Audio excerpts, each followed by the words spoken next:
There's an office and a building and a person and a chair, and you paid for it all, though you may be unaware. You paid for the paper, you paid for the phone, you paid for everything they need to deny you what you're owed.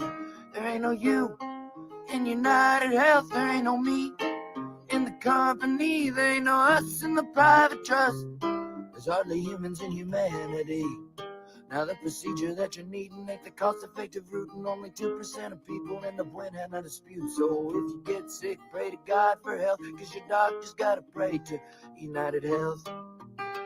Way back in 77, Mr. Richard T. Burke started buying HMOs, putting federal grants to work, made 50 billion buckaroos. Last year, the Warren Buffett of health, and Jeff Bezos of fear.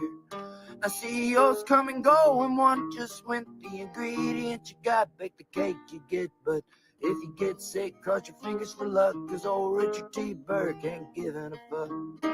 Commoditized health, monopolized fraud. Here's the doctors we own and the research we bought. They own the pharmacies and a lot of the meds. They should start buying graves to sell us when we're all dead.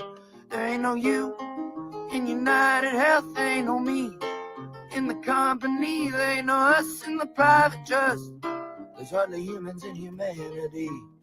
There's hardly humans in humanity. Welcome to the Jaybefaunt channel. I am your host, JamesBFauntleroy. So good to see all of you here on this Saturday afternoon. Yes, absolutely. So good to see you. The Jaybefaunt channel is also part of Revolutionary Blackout Network, so you can find me there every single Thursday for the Sabby and JB show and Sunday for the JB show. And you can find me here typically on Tuesdays at 2 p.m. Eastern Standard Time. So good to see you all joining me on this beautiful afternoon. I love having you here. So if you guys have not already, go ahead and like the stream. This helps me out. If you're on the Twitter side, go ahead and come over to the YouTube side and give a quick like just to help me out too. I appreciate that very much. If you guys have not already, you guys can actually go to my Substack and become a member. You guys can actually get on the email list, so you guys actually get email notifications whenever I go live, upload clips, or write any articles. I also have 2 articles up on there. Well, 2 pieces up on Substack right now.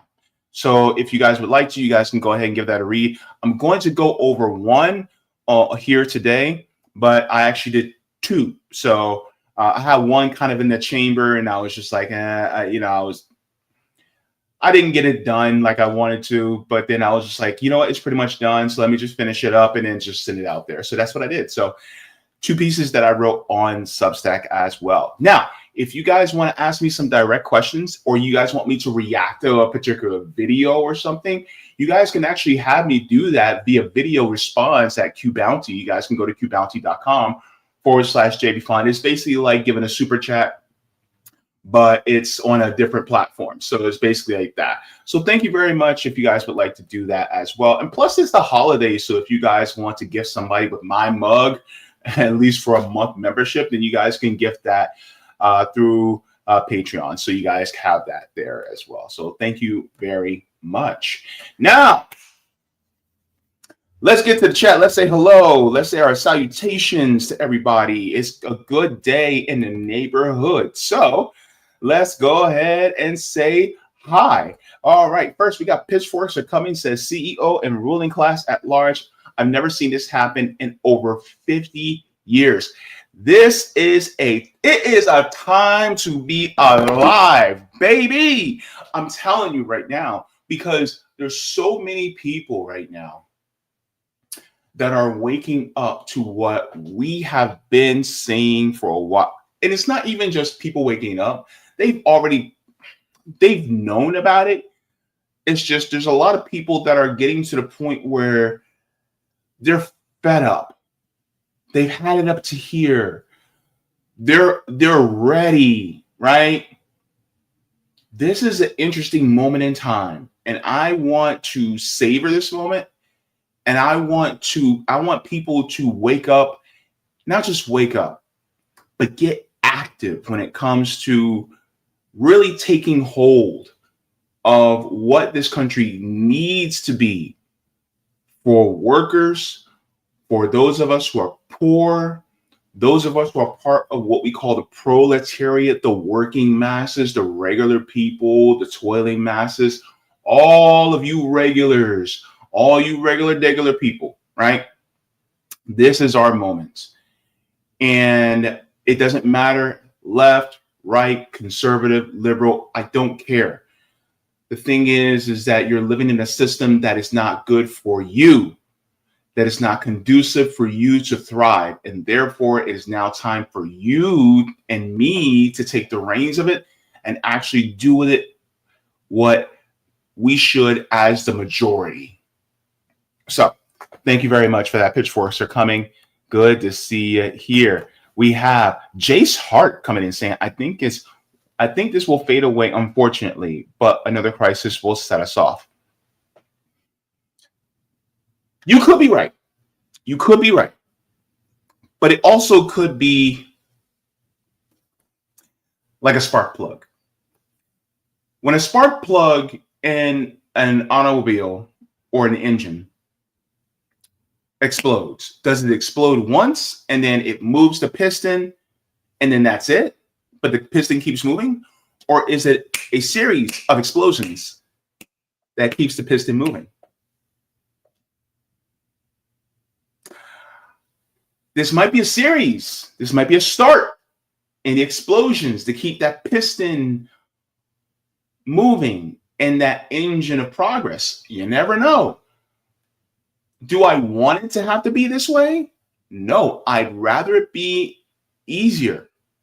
But, and I'm going to explain this a little bit later, when it comes to the powers that be, they hold on to power so tight that they will never relinquish it without a fight. That's the most tame way I can put it.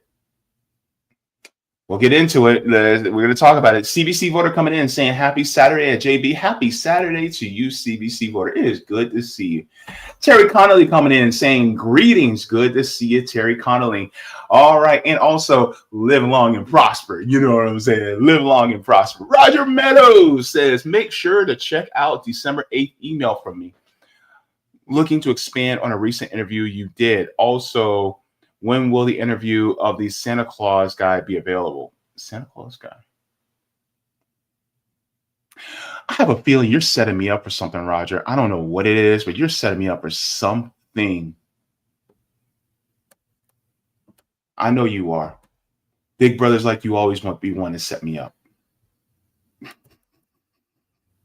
Lauren L says, hey, JB and chatters, happy Saturday. Roger, don't start with me. Roger, don't. Why you got to start? You got wanting to change or who you up. See, this is why I can't be serious all the time. Roger be that one dude at the family reunion that always got jokes. Always got jokes at the family reunion. And he'll get on the mic and he'll start joking and cracking on all y'all. I love you for it, though, Roger. I love you for it.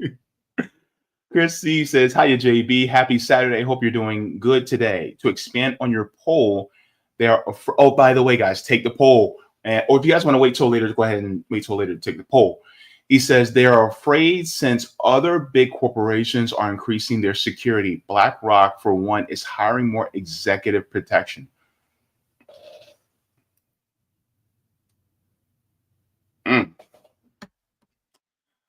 Oh, I got some things to say about that too. Actually, you know what? Let me start that because I got some things to say. Chrissy, you just powered up a thought bubble. Thank you very much. Let me see. Roger says, call me if you're donning the ski. Roger, come on, man. Call me if you're donning the ski mask, but later for that CEO. That small money, I'm going for the CEO bosses, board of directors, and their bosses, the majority shareholders. Absolutely. Yeah, we need to know who the shareholders are. Because they're the ones who employ the CEO. Because the CEO has a fiduciary responsibility to the who. The shareholders. The shareholders are the top The people who collect the dividend checks are the top. The central bankers are the top. Oh yeah. We got to talk about it. All right. We got Jay coming in saying the elite aren't really scared, but feigning like they are to allow the conditions to be met for a violent fascistic regime. That's a point, Jay. That is a point. It could go either way. I see it as a fork in the road. I think it is up for us to take that road to the left when they want to take it to the right. And what I'm saying is, okay, I liken it like this. We're at a moment right now where it is like a pregnant woman about to give birth. What do I mean? There's two types of birth that you can have. You can either have a live birth or a stillborn. Now, for anybody who doesn't know, a stillborn is when a baby that's born that's dead, right? Live birth is, of course, as the saying is, a live birth. We are the doulas. People like you, people like me, we're the doulas that ensure that a live birth happens. Live birth being, because baby, we're on two roads, either a socialist road or a fascist road. Which one you want?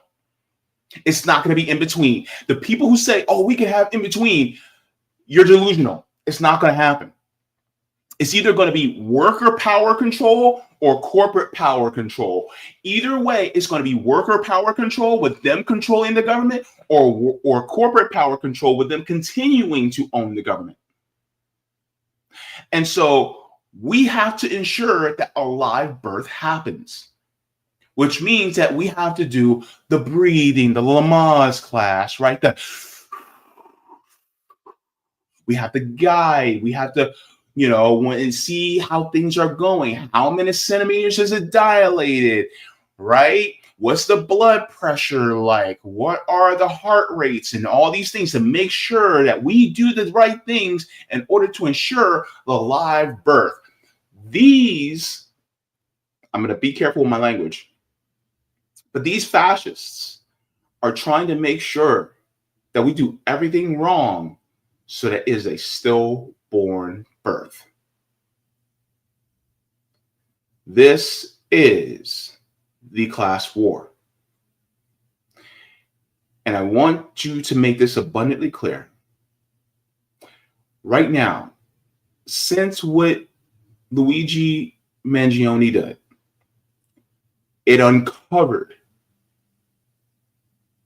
it lifted the rock, right?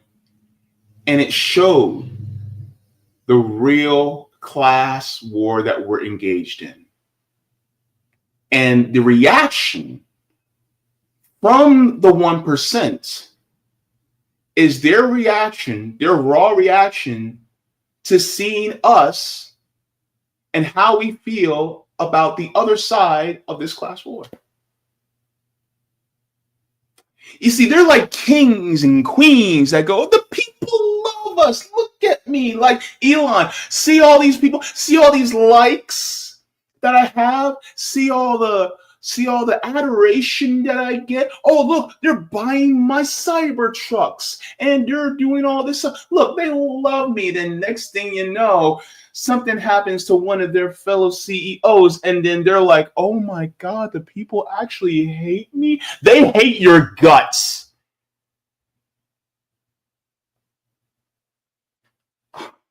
Boy, I got so much to say. There's a lot. There's a whole lot. GP says, Florida in the house. Good to see you.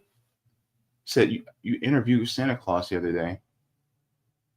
Oh, are you talking? Are you talking about Keith McHenry from from Food Not Bombs? Oh my gosh, you called him Santa. Well, he does give gifts, and he is a very jolly person. Hey, Santa Claus it is. Yeah, he's a cool guy. Yeah. Okay. Thank you very much for reminding me, Roger. For some reason, I'm like Santa Claus. Ooh. Unexcusable Penguin says, yep, got to make the shareholders skittish. Those lot are the lifeblood of an atrophic system. Yes, absolutely. Mouse SF coming in. Hello, saying hi, fam. Thank you very much, Chris C. Joe Anthony says it could trigger the national conversation on the evils of our system, but they will use all their power to distract from that. I absolutely agree with you. Yes, Zoya. Beautiful. Good to see you, Zoya. It says MOVE was a Black liberation group focused on environmentalism and animal rights. On the 13th of May, 1985, Philadelphia police bombed their home and fired more than 10,000 rounds of ammunition, killing 5 kids. Yes. In fact, in that time, it was right before I turned 1 year old, and I was across the bridge in Camden County in New Jersey when that happened. Yep. My family remembers. Zoya, but they they want to lecture the working class on violence. Oh, good point. Good point. They literally bombed their own American citizens. Let me see. And yes. All right. So what are we talking about today? Right? Good to see all of you joining. So many of you. All right.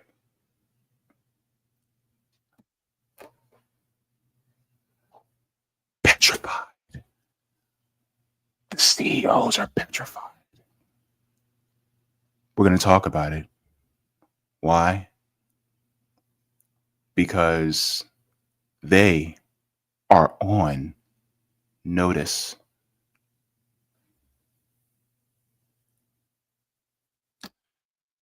Now,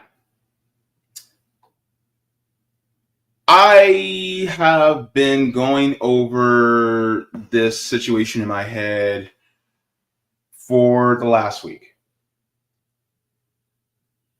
As many of you already know, Luigi Mangione is the alleged gunman who murdered Brian Thompson, the United Healthcare CEO, who was gunned down in New York before a conference there. And it was early in the morning.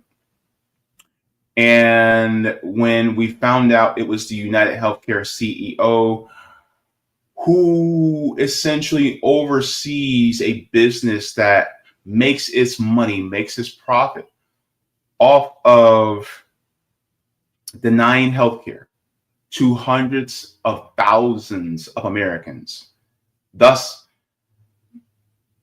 causing the death of many Americans. There was a sigh of relief, dare I say. What was it? Schadenfreude? Yes. It was a Schadenfreude. You know, that happened. I'm going to give you guys the definition of Schadenfreude, because some people are saying, you know, what is that? And I want my audience to be educated on everything as much as possible. So there's a definition. So here's the word, how it's pronounced. Schadenfreude. Schadenfreude, right? It is a German word. It says pleasure derived by someone from another person's misfortune. And it's kind of funny. This says a business that thrives on Schadenfreude. Isn't that kind of funny? Now we're experiencing the reverse. This is what has happened over the last week. And this has gotten executives and corporate dictators in a tizzy. They're like, I don't know why. Why do they hate us so much? If they watch TikTok, if they watch Instagram, if they look at Twitter, they actually find out why. But this is what we're experiencing.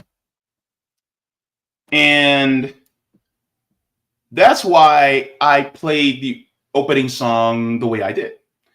The reason why I played it the way I did is because I want people to know that there's literally songs being made about this.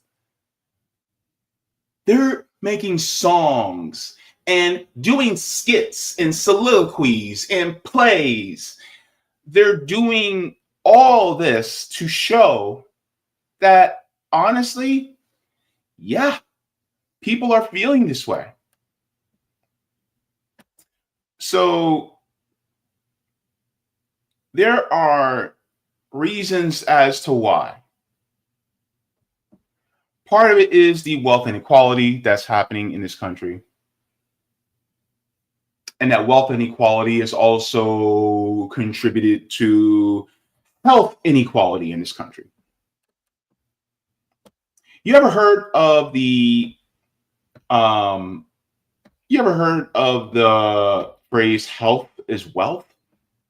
Well, if there's health inequality, if there's wealth inequality, then that means that it stands to reason there's also wealth inequality. And if we as a country are supposed to have the right to life, liberty, and the pursuit of happiness, if that is an intrinsic right, then therefore health is an intrinsic and fundamental right that should be provided to every single one of us, no matter our economic standing. And the fact is that that's not the way it is in this country.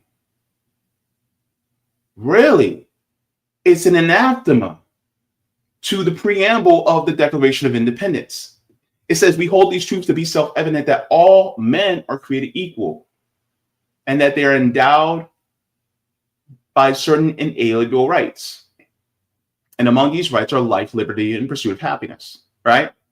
Now, we can all go back in time and know that that preamble is actually nowhere near meant for people like me, like women, and so on and so forth, because ultimately it was really meant for, straight white men, right? And landowning white men in the beginning. But we took it as our own, or it's supposed to be our own.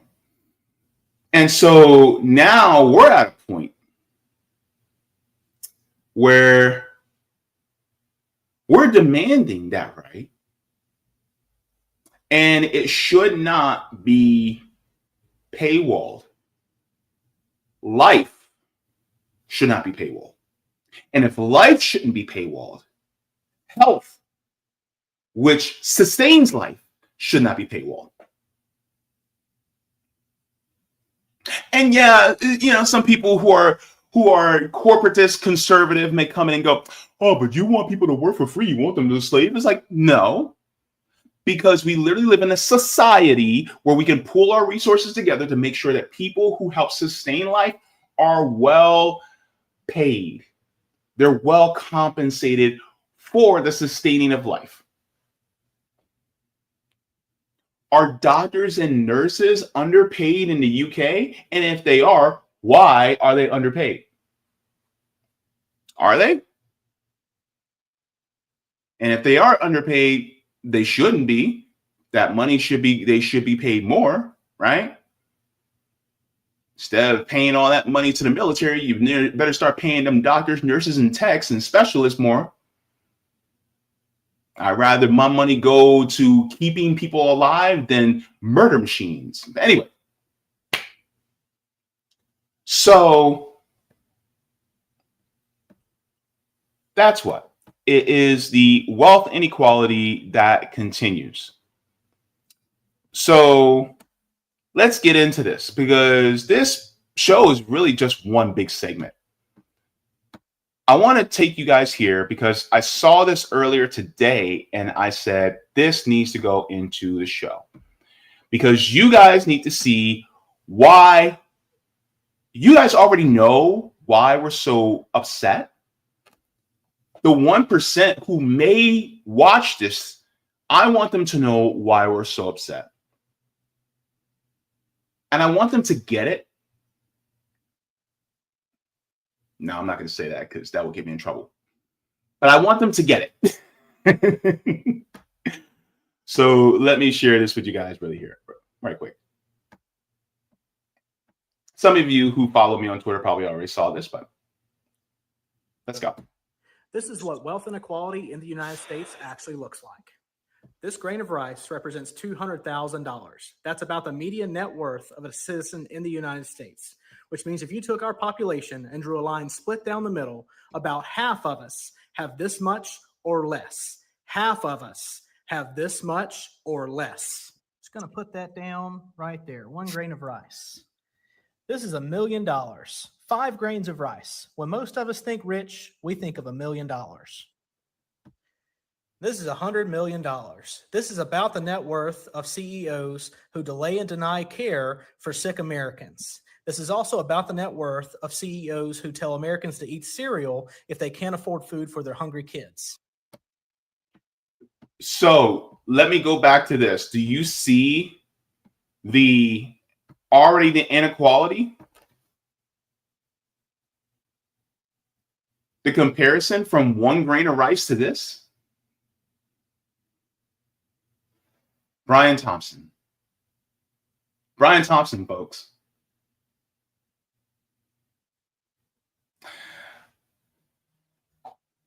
You see why they're scared?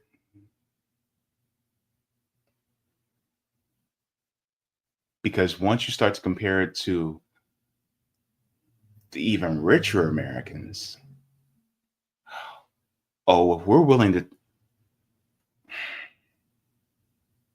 if somebody is willing to take out Brian Thompson over this,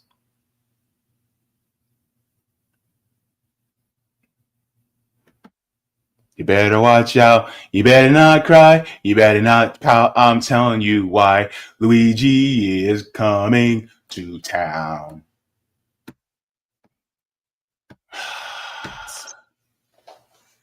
This is $277 million. This is Elon Musk's personal investment in the 2024 elections. This is what he spent to buy the presidency. Now, I know he paid attention to Elon Musk's investment, but let's not forget the investment also from people who donated to Democrats. We don't want to be partisan in this examination. Both parties have their funds, are being bribed, essentially, paid for by the billionaire class. So when we talk about who gave money to Trump, right, that's a worthy conversation, but you don't want to divorce yourself from what also has been contributed to by the Democratic Party. The Democratic Party and the Republican Party are basically like workmates that wear different color uniforms. One wears a red uniform, one wears a blue uniform. They're essentially the same employees, it's just they wear different shirts. With that being said, you have to realize that they both work for the same boss.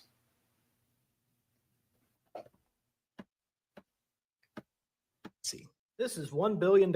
This is the approximate net worth of Vivek Ramaswamy.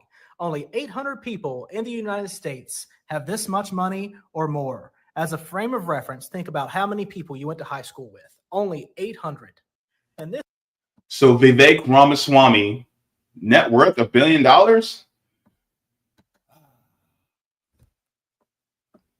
That is interesting, because I did not know that. And yes, even on Google, it says he has a net worth of $1 billion. Vivek Ramaswamy. Let me ask you guys something. Hang on, let me bring this back just a smidge. Okay. Let me ask you guys something.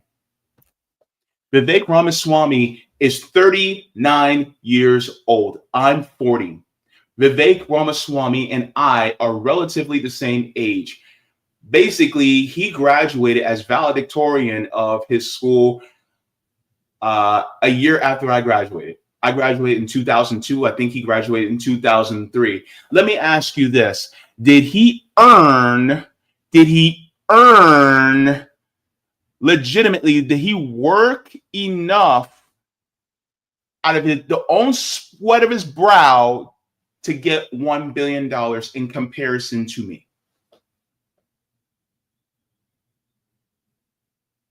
Relatively the same amount of life that him and I have.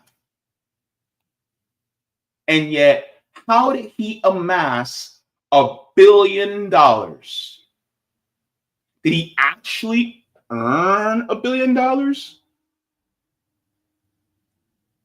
You can't get that much without doing some exploitation. See, that's the difference between me and Vivek. See, I didn't exploit to get my way here, right? I worked by the sweat of my own brow. We have to start looking at, you know how you look at people who deal drugs in the street? How you may be like, yeah, they're making money, but they're not making the money the right way. Because look at what they're doing to the people, right? Now they're doing that via direct, out of duress, right? People like Vivek didn't have to do that out of duress.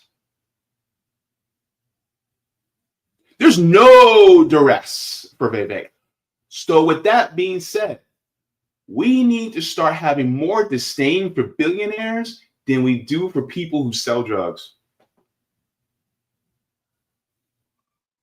And I have no disdain for people who feel like they have to do that under duress, because the system's so messed up that some people feel like they have to make that choice. Now, I would ask them to go into a more helpful direction for their people, right? Because I don't want, our people to be harmed, right? But they're not nowhere near to the size of exploitation that a Vivek Ramaswamy is doing. 39 years old, already worth $1 billion. Okay, let's continue. Made my point. Right. And this is $6.3 billion. This is the approximate net worth of Donald Trump. He recently said in an interview that he doesn't think he can bring grocery prices down after running his campaign on a promise to do so. He also blames immigrants who have less than a fraction of a grain of rice each for a lot of the financial troubles facing our country. So that's the president-elect. So for any of you who say that Donald Trump is going to help us, Donald Trump is not going to help you any more than Joe Biden would. Donald Trump is not going to help you any more than Kamala Harris would. Because Kamala Harris is the employee of the billionaires. Donald Trump is the buddy of the billionaires. There is nobody that's actually going to come and save us. And if you think that Donald Trump is going to actually end up helping us, it's a delusion, my friend. Because he does not care about you or I. And his policies are actually not going to help us. The tariffs? No, they're not. The tariffs are really just a tax on you and I. That's one thing that they're actually correct about. The Democrats are correct about. But the Democrats also don't tell you that Joe Biden has a lot of those same tariffs already in place. So if the tariffs are already in place causing inflation right now with us, they're going to continue under Donald Trump, and the inflation is going to continue. Another thing that I want to bring out is that you cannot expect somebody who's born with a silver spoon in their mouth to understand if they're not willing to dismantle the system that's already in place. Donald Trump's not willing to dismantle that system because the system has been good to him. He is not willing to make that risk. He is only doing this to enrich himself. He is using you, yes, your anger at the system in order to enrich himself. Just like Kamala Harris, Donald Trump is playing y'all. Because guess what? Your grocery bill is not going to go down. You're still going to have to choose between paying for your car payment or paying your light bill after you just finished paying your rent, because guess what? Your rent took out most of your paycheck. Some of y'all are going to have to nickel and dime people, not nickel and dime, but some of y'all are going to have to make deals with people to watch your kids because you can't even afford to send your kid to a proper daycare because daycares are too expensive.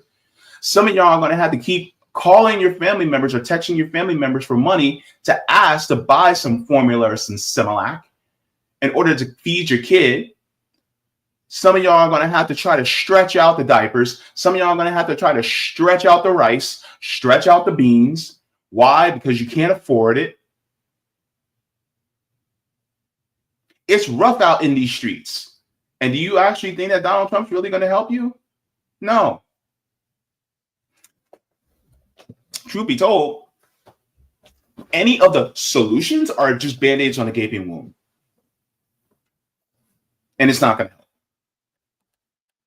So I want anybody who is a Donald Trump voter to realize that I'm not saying that the Democratic Party is any better. The Democratic Party is no better. I'm saying to leave both. Leave both by the wayside. And also start coming together with your community, even with people who you think you may have a lot of difference with, and guarantee you, baby, you're going to realize that we're all relatively the same. That person who may have stubble that's wearing some fishnet stockings and a dress has more in common with you than an Elon Musk, a Peter Thiel, or a Harlan Crow.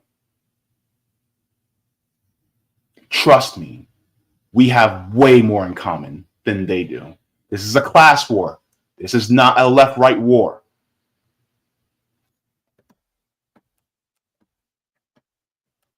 And this is Elon Musk. He's worth $400 billion. He spent $277 million on the 2024 election cycle, while we have homeless veterans on our streets and hungry kids in our schools. This is what actual wealth disparity looks like in America. Each grain of rice is worth $200,000. And Elon Musk also wants to fire 75% of our federal workforce, which includes a majority of veterans. He wants to fire 75% of these people who have a single grain of rice trying to earn a living and feed their families because he says that that's inefficient. I want you guys to think about this. Remember what I just said, all that about Vivek Ramaswamy? Elon Musk is 400 times richer than Vivek Ramaswamy. 400 times richer.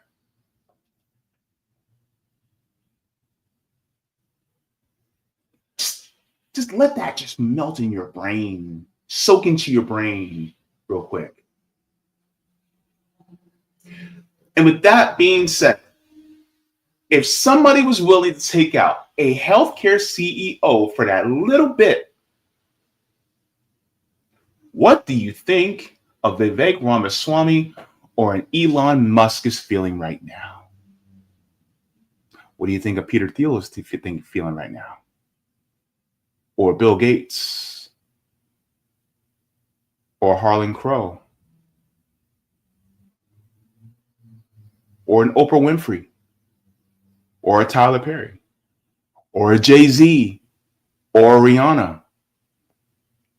Billionaires are billionaires. I ain't got no loyalty to none, no matter the color or the gender. Because you got to do some messed up stuff to get to that point. Musk, Ramaswamy, and certain members of Congress also want to consider cutting social welfare programs that support people with less than a single grain of rice from going into poverty. They want to look at cutting these programs because they believe that that's inefficient. Now that we finished the civics lesson, let's talk biology.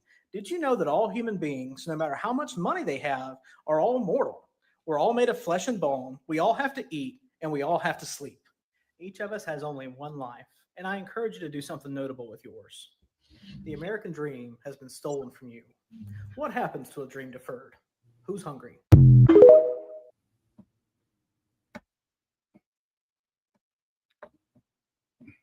The rich are tastier with hot sauce. So let's go into the next part that I want to get into. So I went through all that to talk about the wealth inequality, because with wealth inequality, there is health inequality. And with health inequality, that means that some of y'all are going to die. Some of y'all have already died. Some of y'all got family members that are about to die because of these health disparities in our country. Health is wealth. I want to go here because there was a, dare I say, debate on Piers Morgan. And I want to go over just a few points and rebut them. But I'm going to be honest with you. I am glad they have Brianna Joy Gray on there, because she has the patience of a saint. Because I probably would have got loud. They probably would have had to kick me off the show. They probably would have had to kick me off. And so we're going to go here, and then I want to share some other pieces of information as well. But let's go. Let me confront that first off, which is it shouldn't need to be confronted. It's disgusting. If you celebrate the death of an executive from a company whose policies you don't agree with, you're disgusting. You're inhumane. If you lack any empathy and are proud of that, or you feel joyful, you are inhumane. It is wrong. I don't care who it is, what political divide they come from, what the policies are. You don't execute people in the street, and you don't get celebrated when you do that. Wait. Hold on. No matter what the policies are, no matter who it is, you don't believe in executing somebody. So is Piers Morgan coming out against death penalty? Piers, are you also against the killing of Yahya Sinwar? If somebody were to take out Vladimir Putin, would you be against that?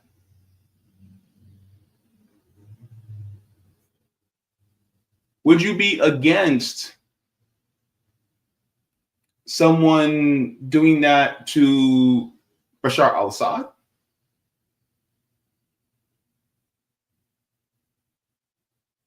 Because you paint, certain world leaders as tyrants, as dictators. You'll paint certain people, certain groups as terrorists.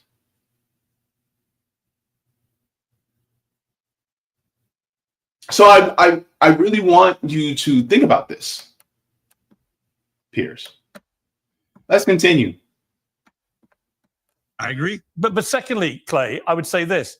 This extraordinary phenomenon of so many liberal women brazenly talking about the hot assassin, as if somehow the fact that he was good looking in some way is the most important aspect of this. A hot assassin is bonkers to me, Piers. That this would take off as it has is utterly ridiculous. But look, I mean, this was a cold-blooded murder that we were all able to watch take. Wait. Hang on. To the gentleman in the middle, let me ask you this. If there were a bunch of women who were fawning over a IOF soldier who killed a whole bunch of Palestinians, if they were fawning over him, then would you be saying the same thing?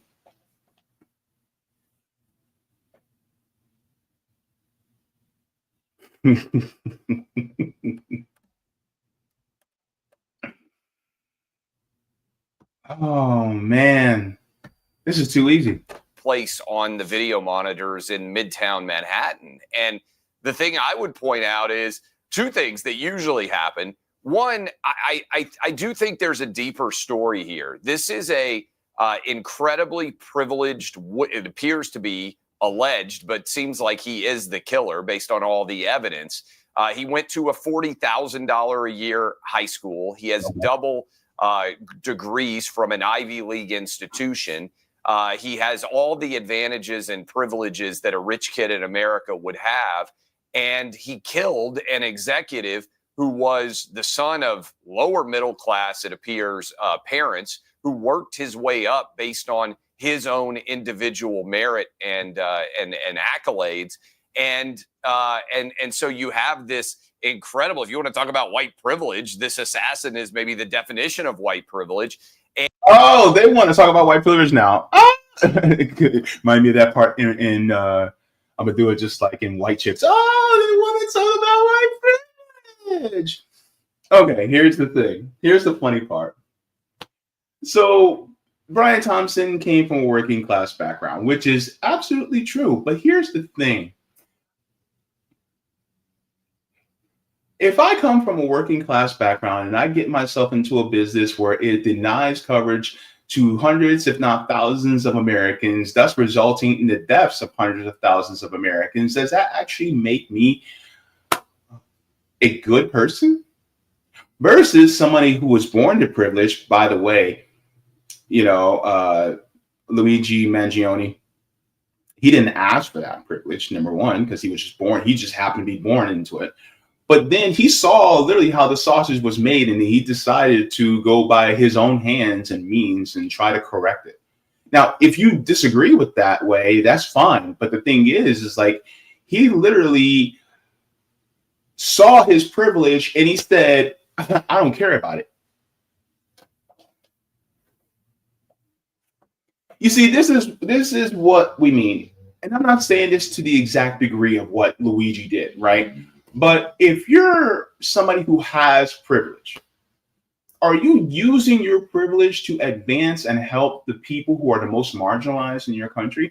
Or are you using that privilege to go up on the corporate ladder so you can end the lives of many of American people like Brian Thompson did? Which one are you going to do?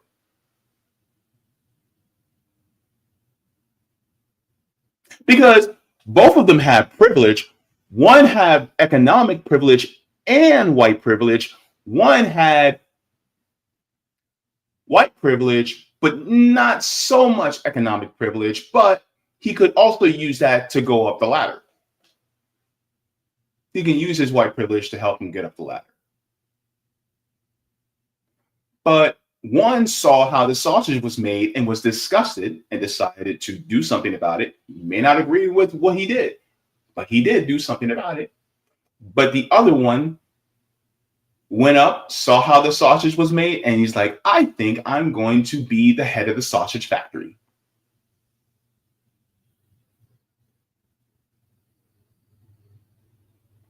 So part of this issue right now that's happening is I blame the corporate media. I blame the pundits that continuously make excuses for this system. I blame the Piers Morgans. I blame the CNNs. I blame the Fox Newses. I blame the MSNBCs. I blame the ABCs, the CBSs, the New York Times, the Washington Post. I blame them all. I blame you because you guys said we don't need to change the system, or if we're going to change the system, we got to work within we got to go the proper channels. Whenever we tried to go the proper channels, then the people who were heads of the proper channel said, no, you cannot. So therefore, what are we to do?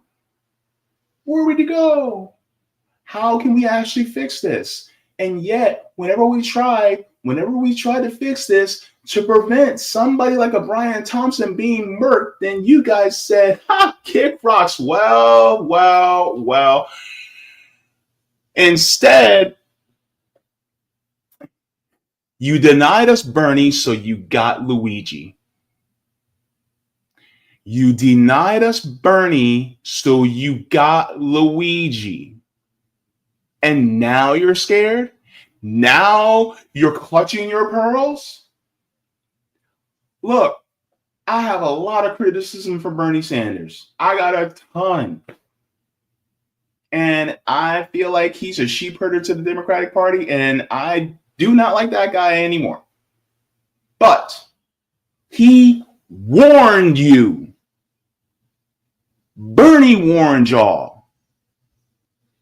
The warning was a shot across the bow in 2016 and 2020, and y'all didn't listen. What did Malcolm X say? Chicken coming home to roost?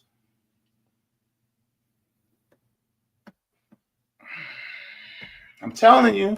And he also used a gun.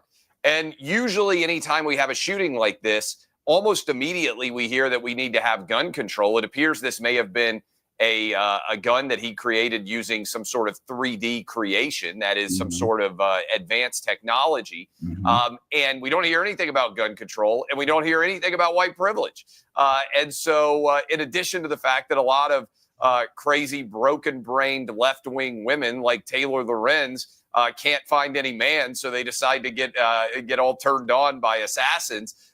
It's I think evidence of how the left wing's brain is broken, and he had to slip that in there that she can't find any man. What if she doesn't want a man? What if she wants a woman? So what? Who cares? And is Luigi attractive? Yeah, he is. But here's the thing. People, the streets respect what he did. Now, just because they,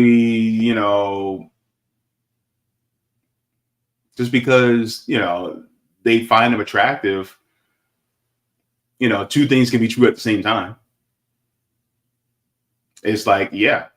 And his willingness to do what he did, to them for the working class, it's like, yeah, that even makes you even more attractive, because not only did you do something for the workers, essentially, in his mind, but you're physically attractive on top of it as well. To them, that's just cherry on top. But this whole because she can't find a man, you're already losing the argument if you're doing stuff like that. Like, come on, bro.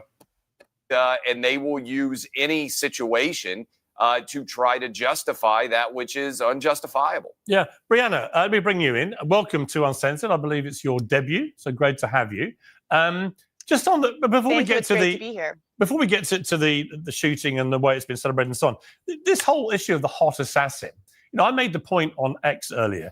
Had this shooter executed a female CEO of a company, of a healthcare company, I don't think any women on the left would have gone public and talked about what a hot assassin he was. Do you? So here's my issue with this question. Piers goes straight to identity politics and trying to paint the left as all we care about is identity. Piers, you're talking about liberals. You're not talking about the left. See, there's a difference between liberals and the left, right? But even still, even if it were a woman, I got something that you're not going to like to hear. Yes, there will be tons of working class women and femmes. Oh, yeah, I used inclusive language. There'll be tons of working class women in femmes who actually would have cheered as well. And do you know how many working class men and lesbians would be thirsting if Luigi was a female?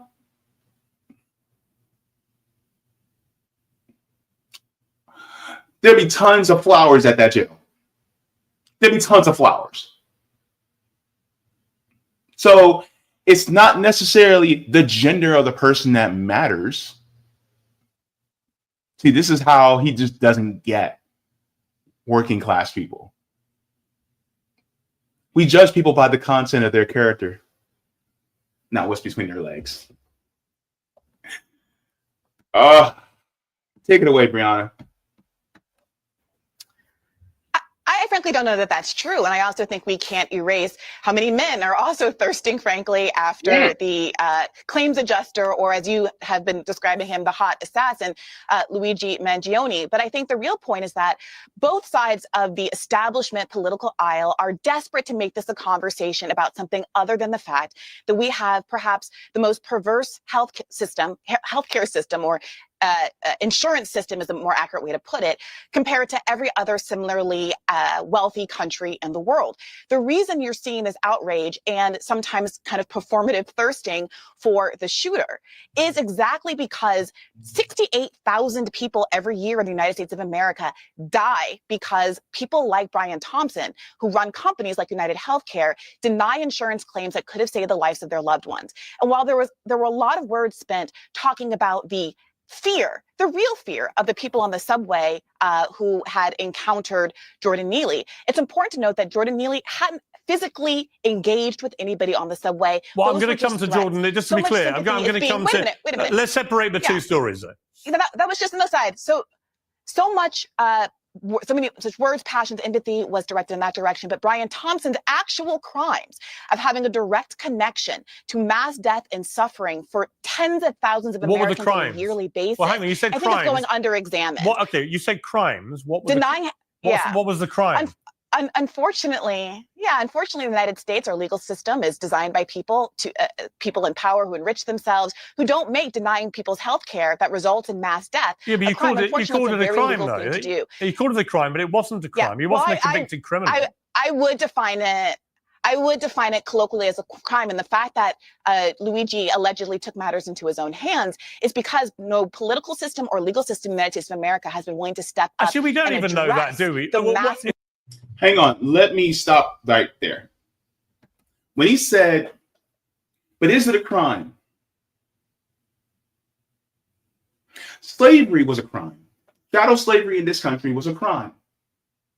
But it was legal according to the law. And anybody that did anything against slavery basically was considered a criminal. Nat Turner murdered slave masters to gain freedom. Today, in today's law, he would be acquitted of any crime because he literally was acting in self-defense from being captured and held against his will. But back then, that was legal. Therefore, just because it's the law of the land doesn't make it ethical or moral. And we have done this time and time again. So the whole question of, but was it a crime? Yes, it was. Where's your moral compass, Pierce? Just because it's not written as a crime in the law doesn't make it any less illegal, really, morally or ethically.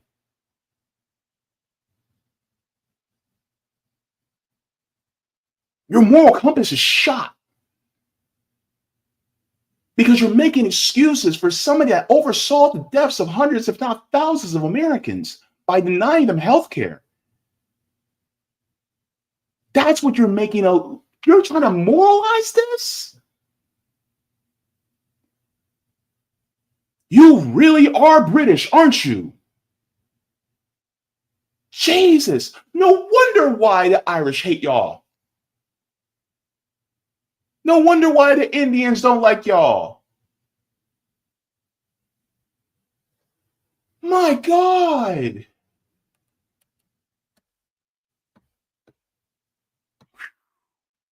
It seems Murder to that's me been executed okay, on the but part Brianna, of the American healthcare okay, system. I would say, look, we don't know really enough about this guy yet. It looks to me like he's a bit of a narcissist. What do you mean? I think he was a narcissist. I think that he was clearly unhinged. I'm not sure that he's the great Robin Hood. Hang on.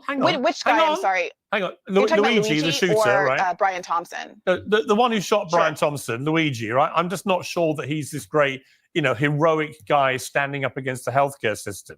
I suspect Hang on. So you're doing a character assassination on a person that we don't even know if he's really truly the actual shooter. Because it's alleged that he is, but you're saying, oh, I think he's a narcissist. So now you're a psychiatrist? You're using words that we use in mental health for psychiatry. You're calling him a narcissist?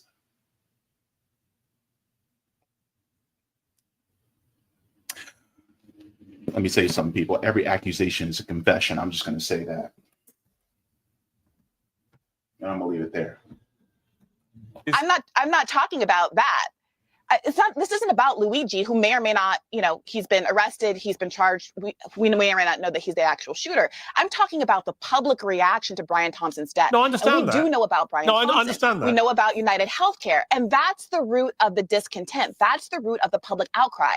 Luigi is just a vessel through which people are expressing their deep frustrations with the American healthcare system.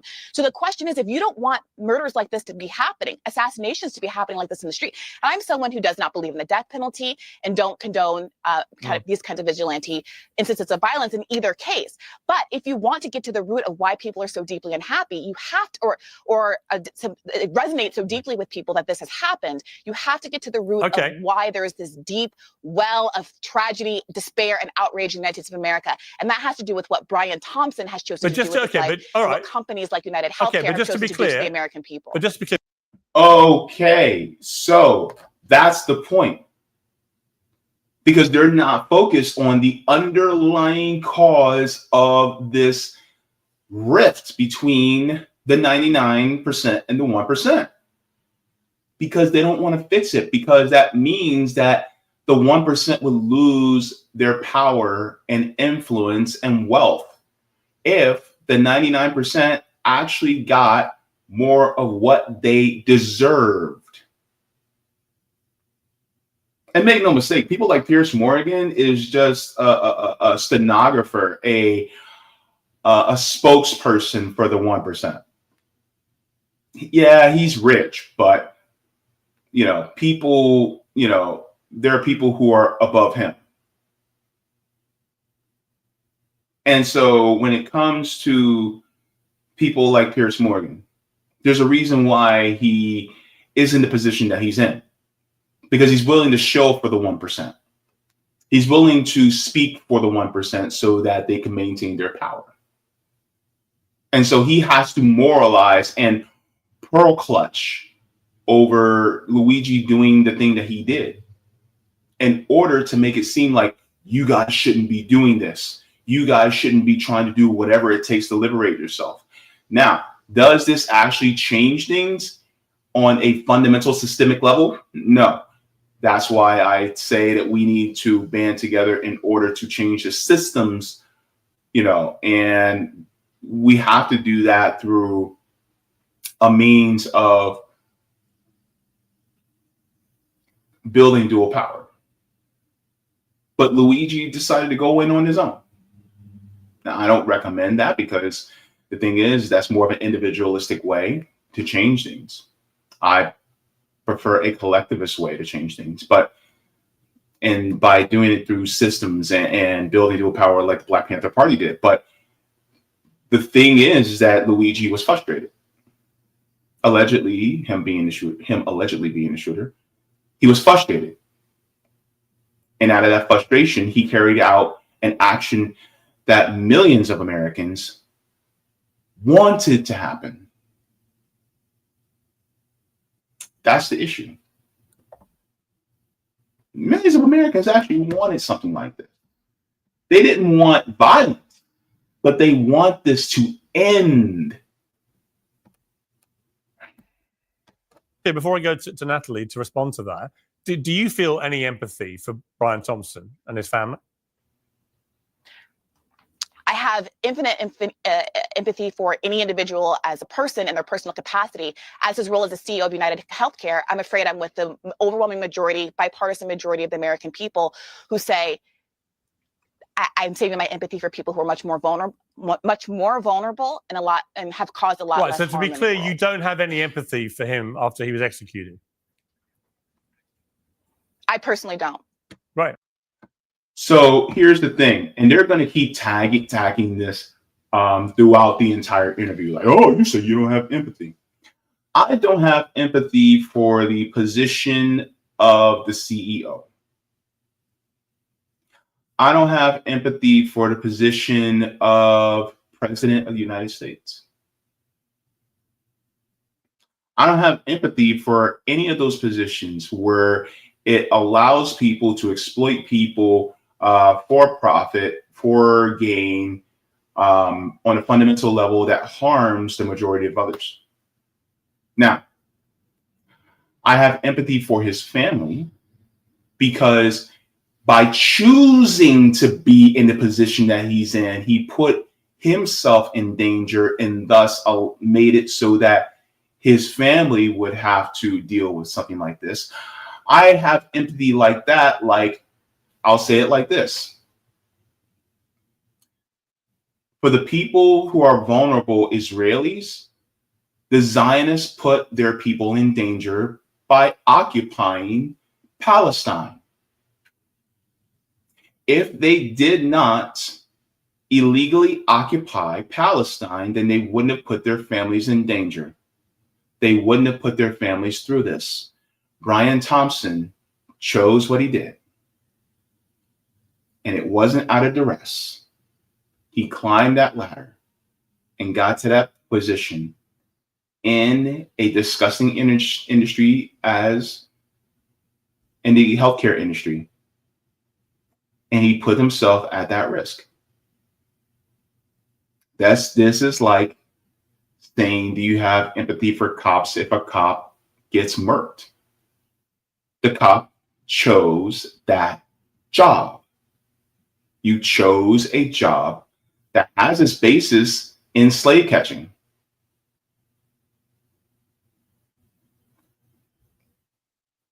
Chickens come home to roost.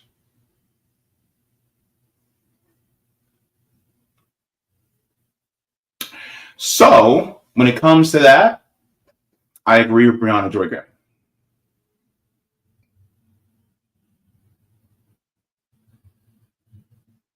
How many people cheered when the Death Star got destroyed?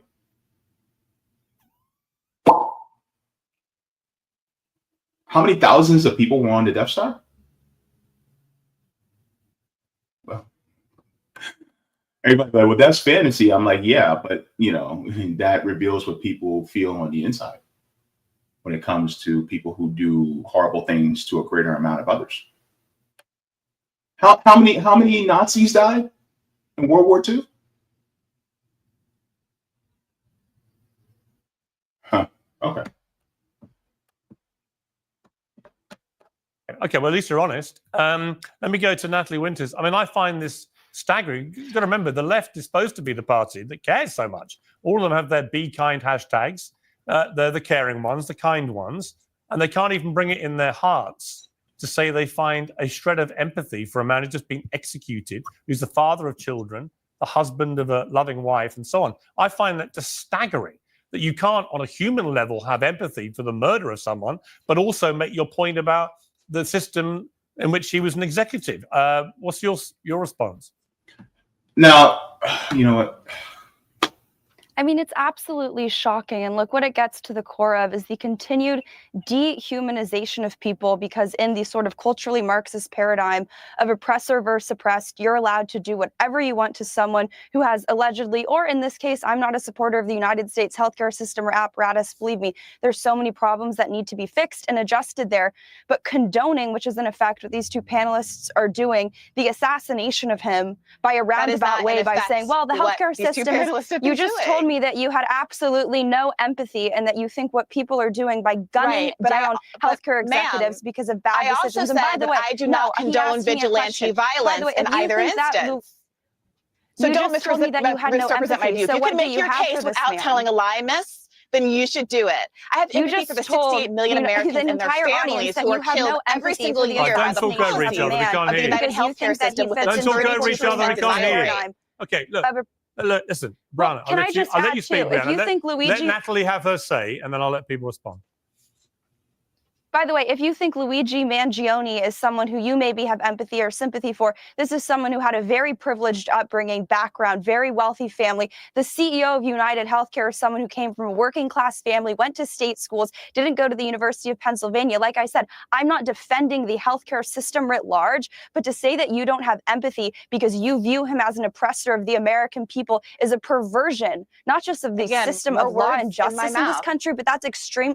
You just said you don't have empathy for a man who was murdered in cold blood on the streets of New York. So what do you have for him? You are Sympathy? obsessed with this oppressed language. It seems to be a bit of a kink. You are so much so that you just said you don't have empathy for a murder victim. I said, let me be clear. I said as a person, interpersonally, of course, he has a family, and those people are feeling grief, and those people, as far as I know, are innocent in all of this. But the question is, here's the real question. Why are we asking random pundits, who might personally have been victimized, by the way, by someone like Brian Thompson, why they would have empathy for him and their family, while there's no question being asked about who has empathy for the tens of thousands of Americans who are killed every year by the policies that Brian Thompson has made millions and millions, tens of millions of dollars off of. Why are we talking about the fact that this 25-year-old, 26-year-old alleged perpetrator, went to an Ivy League school when obviously he was so still financially precarious, or obviously we don't know, the facts will come out. But the fact that someone who is relatively privileged in the United States of America can still feel so overwhelmed by our healthcare system that they would go to these lengths, that people who are relatively affluent still find themselves in medical bankruptcy, as you so rightly pointed out earlier, Piers Morgan, that 50% of families that have a cancer diagnosis in their family in the United States of America go bankrupt. That is where the moral outrage should lie. But when you go on elite programs, Peers who have wealthy, affluent hosts, the focus seems to be on the family of the millionaire and not on the families of the people who have been terrorized by the healthcare system. You made your point. Listen. That's the point. That's the point. Because the thing is that ultimately, you can say, oh my God, I cannot believe that people would praise this. Are you saying that their brains are broken because it's somebody who made it in the system?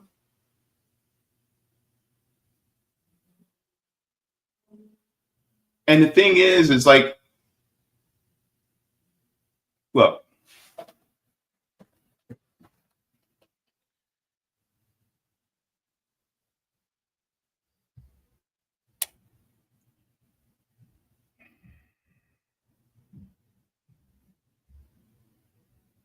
Brian Thompson killed people.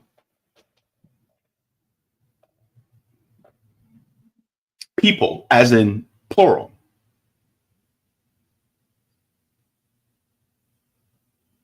And you can deny that all you want. But if I said Barack Obama killed people, you would accept that. Why? Did he actually have a weapon in his hand and physically killed somebody interpersonally?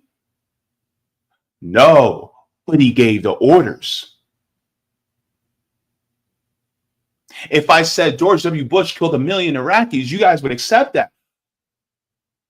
But did he kill somebody interpersonally? No, but he gave the orders. What's the difference between that and an executive looking at a spreadsheet and denying claims and giving the order to deny claims of people who are sick in this country? What's the difference?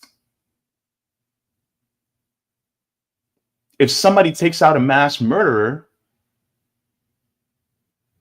but this is your guy. This is your guy because, you know, he did to you what's is mass murder. Is that acceptable to you guys? Oh no. And the funny part about, you know, the left feels this way because we actually care about the lives of people. But the funny part is Piers Morgan actually keeps mixing this with the left and the right, when in reality, the right is also applauding this too. You see, this is the part where we get on the class war front, because people like Piers Morgan, he's cheering for the upper class. He's not cheering for you and me. Even if you voted for Trump, some of y'all who voted for Trump are cheering on Luigi too, because guess what? You guys are suffering just like we are. So you know what? They're trying to keep us divided in this very context. They're trying to keep us divided in this conversation. If you voted for Trump or you voted for Kamala, you're supposed to be on two sides of the same thing, when in reality, you both are actually cheering for Luigi. And it's not necessarily cheering for somebody who's dead, but you're cheering against a system that has exploited you. For an agent of the system getting his comeuppance, that's what you're cheering for. Or not even cheering for. Maybe that's the wrong word. But you're feeling relief over somebody at the top finally getting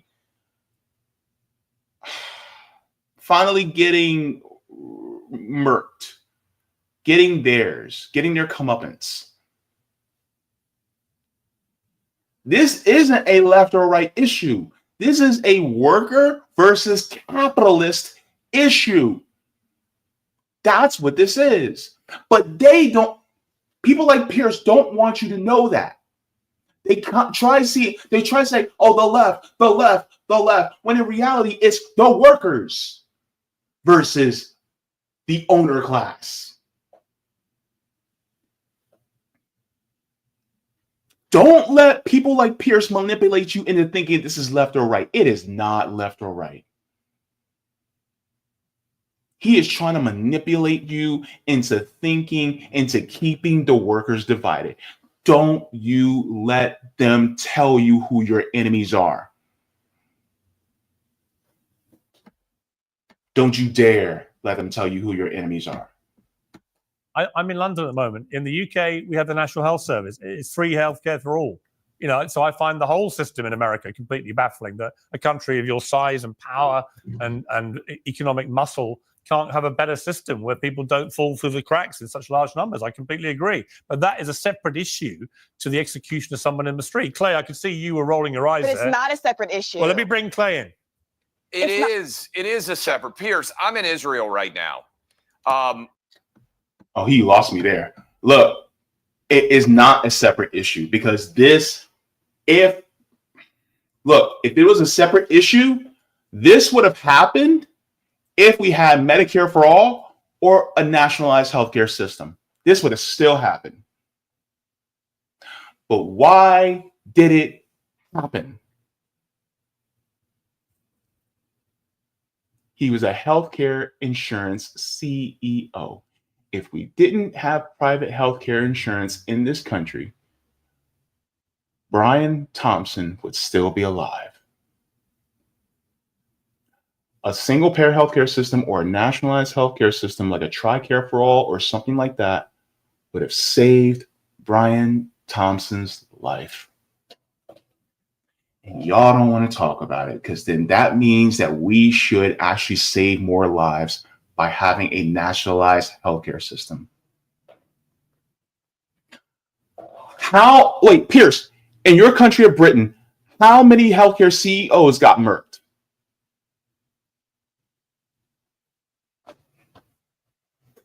Come on, Piers. Come on, spit it out. How many healthcare CEOs got sent to the far plane in your country? How many healthcare CEOs got sent to the far plane in France, Iceland, Sweden, Norway, Canada? How many healthcare CEOs got sent to the shadow realm?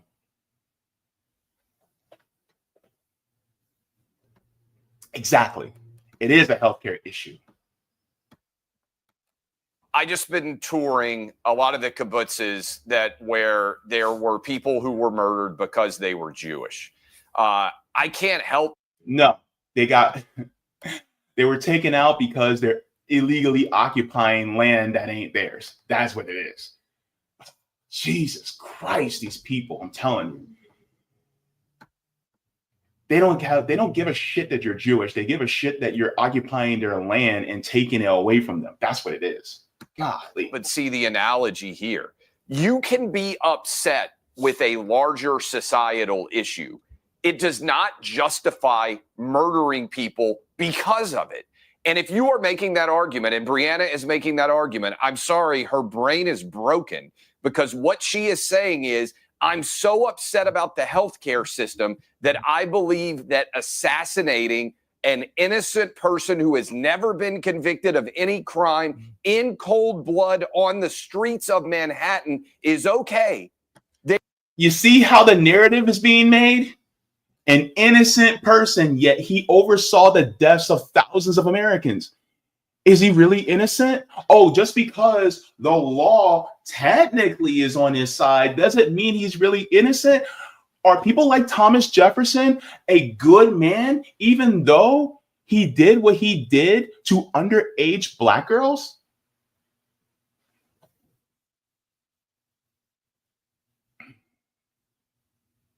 I'm waiting. Is Thomas Jefferson or George Washington actually good men, even though they own people? That was the law of the land. They weren't criminals. They followed the law.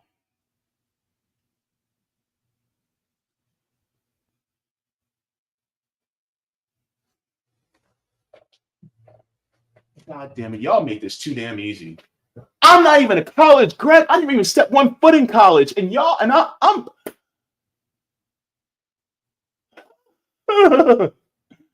Jesus Christ.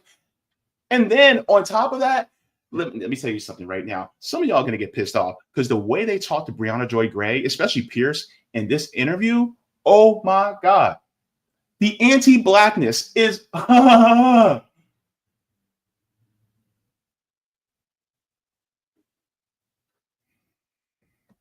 Make me want to cuss. And your brain is broken. If you don't have empathy, that's not what I'm saying. And the audience is intelligent enough to have heard what I've actually said. You said you didn't have empathy for the killing of a man because you were upset about the larger societal issue of healthcare. That is not any different that he is a person in his private capacity. When you are seeing what happens when someone is killed because they're Jewish, that you're not happy about the situation here. It's justifying millions of Americans who've been victimized by Brian themselves. A larger societal issue that you don't like. And by the way, this is not a healthcare debate. Oh, look at Brianna's face. I feel the same with homegirl. I feel the same. Girl, I feel you. I feel you. I feel you. I need to have you on here to talk about that interview because we need a debrief.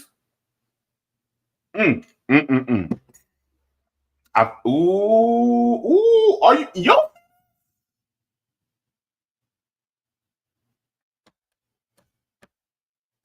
She went into the Lions then and she did good too.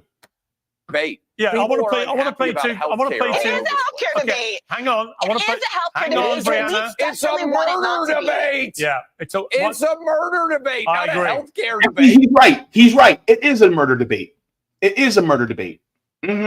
It's a murder debate of thousands and thousands of Americans that have been murked by Brian Thompson. It is a murder debate. Absolutely. I agree. So what should be done about him?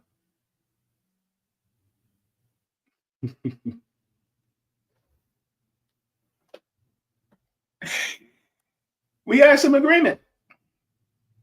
There's some overlap. Thank you, sir. People are not excited about, wait a minute. People are not excited about murder. There are thousands of murders that happen, well, maybe not thousands, but hundreds, whatever, dozens of murders that happen every day in the United States of America. So, and those perpetrators are not being celebrated by the public. The public right now is feeling empathy for Luigi. They are feeling some kind of catharsis, schadenfreude, whatever you want to call it. So you're feeling empathy for an executioner, but not the person he executed. What an assassin. No one should be feeling empathy for him. He's a rich kid with a broken brain. Totally agree. Probably like you. Okay, I want to play 2 clips now. I want to play, first of all, a mashup of the reaction to our Taylor Lorenz Joy clip, which is good. All right. So I'm going to stop it there because it keeps going on. But my point is,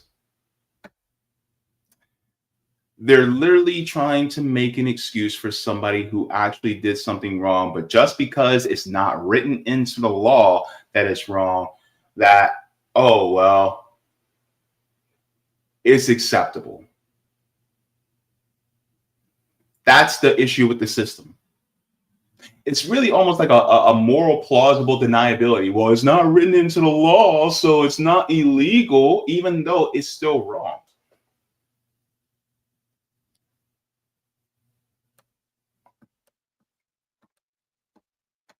Hippie Ninja says, who's Taylor Lorenz? Taylor Lorenz was a woman that was brought on early on to talk about it, and she said something to the effect that she felt joy over the alleged shooter taking out Brian Thompson, and people were, shocked that she actually said that. Piers Morgan brings it up in the beginning. I'll put the link in the chat so you guys can watch the entire thing. It's an hour, but I'm gonna tell you right now, y'all gonna be wanting to throw your phone. So you guys might as well, keep your phone away from you so that you won't throw it because out of frustration. But yeah. So yeah. I think she's a journalist, but and yes, Lauren, Taylor had to backpedal. I'll be honest with you. I wouldn't have used the word joy, but I still would have said, I just don't have empathy for a man that oversees the murder of hundreds of if not thousands of people. Are you? And I would have asked, are you going to guilt me for having more empathy for a mass of people than for somebody who actually foresaw the murder of them? Did Adolf Hitler directly, interpersonally killed 6 million Jews? Or did he oversee the murder of 6 million Jews? Because I could use plausible deniability and say, well, he actually didn't shoot the gun. He didn't force him into the gas chamber. This is the exact same reasoning they're using for Brian Thompson. I did not step 1 foot in college, and I'm out logicking. Yes, I'm going to use that as a word. Logicking these college-educated folks. These pundits? What? Support independent media, y'all. But anyways, yes, that's basically what it is. So let's get into this because I want to bring up some more points. Since then, apparently, there was a woman that recently was she's alleged to be, well, they're saying that she's a Luigi Mangione copycat, which is in my particular opinion, bullshit. So let's talk about Brianna Boston. So this happened over the last 24 hours. So let's go. The nature of the threats, we would also be asking for GPS with house arrest conditions to protect the community. With her head in her hands, Brianna Boston learned she would be held in jail on $100,000 bond. The Polk County judge adding the bond was appropriate given the, quote, status of our country. It's not like she's a child. She's 42 years old, so we're not dealing with a child here. She should certainly know better. Lakeland Police Chief Sam Taylor says his department was contacted by the FBI Tuesday. Authorities say in a recorded phone call about a denied insurance claim, Boston told a Blue Cross Blue Shield employee, quote, delay, deny, depose. You people are next, end quote. The language matches the words police say were written on the shell casings found at the United Healthcare CEO's murder scene in New York City. We will take this very seriously, and we will put you in jail if you do something like this. Yeah. Let me ask you something.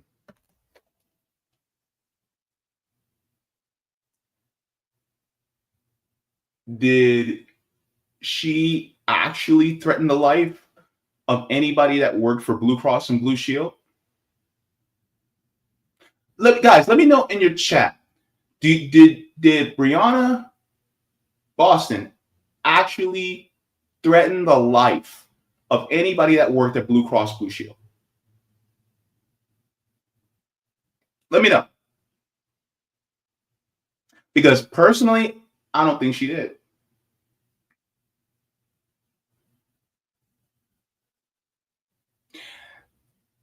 To me, it's like saying if you keep playing with fire, you're going to get burned.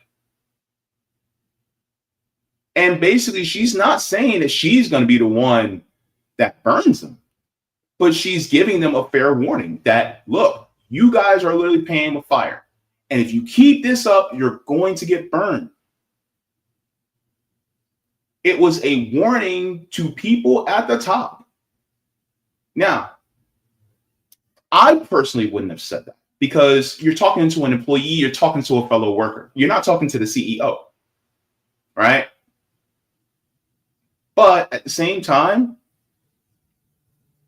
she did not threaten the lives, in my opinion, of anybody. So therefore, this arrest in itself is a violation of her free speech rights. And everybody in their mama in this country is basically saying, why are you arresting her? She should not be in jail. And yet they put her on house arrest with an ankle monitor and $100,000 in bail. Now, Lakeland is what, 45 minutes or so southwest of me. Not that far. It's in Polk County.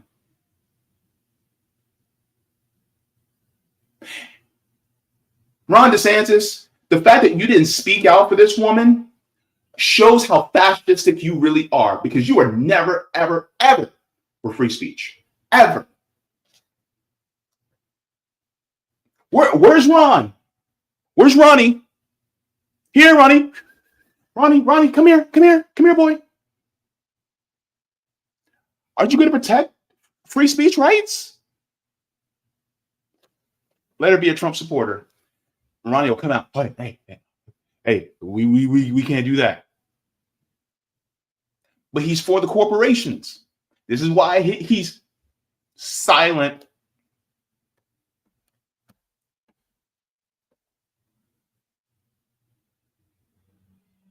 Plus, yes, Chrissy, that bond is excessive as hell. For just saying, deny, defend, depose, you guys are next. If that's all it takes to get called, to have the FBI called on you, Well, I guess that makes sense as to why they want to get the Uhuru 3 and throw them in jail and throw them away in jail and lock the key. They want to, lock them up in jail and throw away the key. Sorry. That makes, yeah. Tim, you're here in Orange County with me. Yeah, Polk County, it sucks.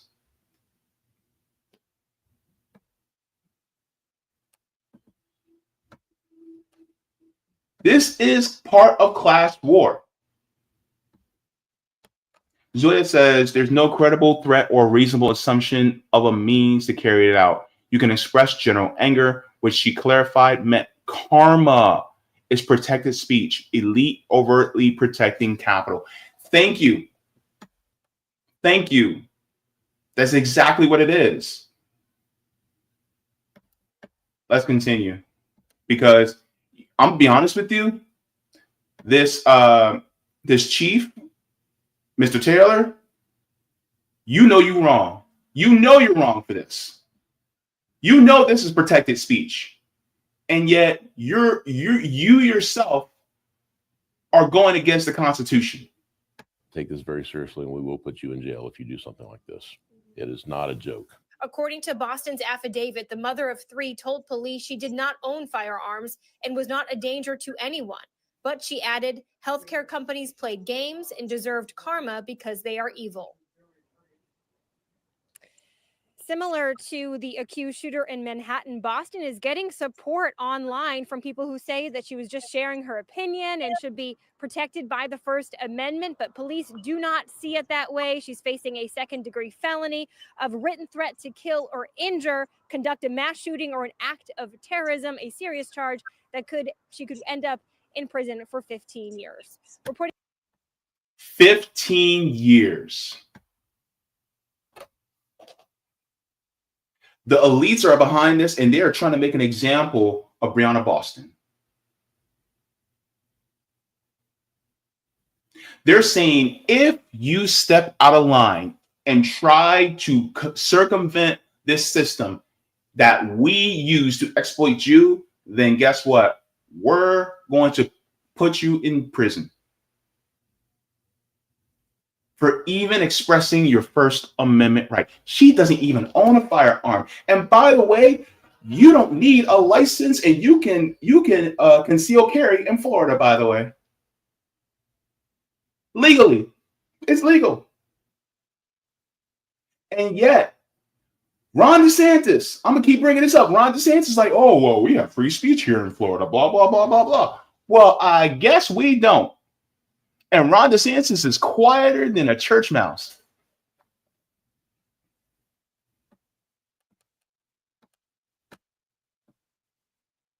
And also, where's Joe Biden in all this? Right? Where is he? Oh, I believe in free speech. Where's Kamala? Kamala's not saying anything. Where's Donald? Donald's supposed to be like, oh, I'm for free speech. And yet, he's not saying anything. All the elites, like I said, this is a class war. This isn't left. This isn't right, baby. This is top versus bottom. That's what this is about. They're trying to make an example of a white suburban mom for expressing her free speech. Oh, this is perfect. This is perfect. This is perfect. So you got people who literally have privilege that are paying the price for going up against the elites. And it's funny because somebody made this point. If Luigi had been black or a communist, or if he had a history of mental illness, oh, people wouldn't have been as behind him as they are. But he's economically privileged, white, male, and he also has pretty privilege because he's relatively attractive. Oh, well, he got the world, as his oyster. But he turned on it. He turned on it. He denied it. And so what can the elite say? Oh, his brain is broken. That's all they can say. Because he literally had the privilege right there. But you know who also had the privilege right there? Now, I'm not saying he's some revolutionary hero. That's not what I'm saying. But I'm juxtaposing it to people like Dr. Ernesto Guevara, also known as Che Guevara, who literally was privileged. Fidel Castro was a lawyer, privileged. A lot of the people who actually started revolutions were privileged because they saw how the sausage was made and they decided to do something with it by having solidarity with the working masses. Now you have a white suburban mom who, if this issue hadn't happened, she would continue to be a white suburban mom, probably voting either Democrat or Republican, and saying, yeah, we just got to work within the system. But now she was made an example because she's working class. It has nothing to do with the fact that she's on the left or on the right. It has everything to do with top versus bottom, baby. Here, and it is crazy because there were reports from people saying that she was released. They thought she was released, and then she wasn't released. So let me go here. Here is Proud Socialist Ryan. I gotta get him on this show. He's great. But he says, can the Polk County Sheriff's Office advise people why their website last night said Brianna Boston was released and has no charges? Because now the local media is reporting she was released on house arrest, but the charges were not dropped. Says, what's going on? And why are you charging people in the first place for exercising their right to free speech? Free Brianna Boston. So here's Brianna Boston, her booking number, right? Brianna Boston is only less than 2 years older than me, right? Inmate status, released. It says bond eligible, says no, but I thought it was $100,000 bond. It says charges, inmate has no charges. Here's what the Polk County Sheriff said. Said, check with the clerk of court's website. We didn't arrest her and don't make decisions on bond amounts, charges, or release conditions. So what's going on? Why can't, what's going on? Why is this system so slow? Now, hold on.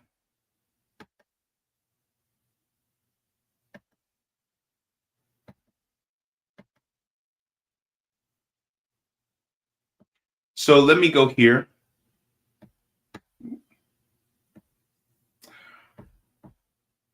So now they're trying to take it even further. So here's this. Breaking. Brianna Boston, 42, has been charged with terrorism after she reportedly placed a call to Blue Cross Blue Shield regarding recent medical insurance claims where she was denied per The Hill. She said, delay, deny, depose. You people are next.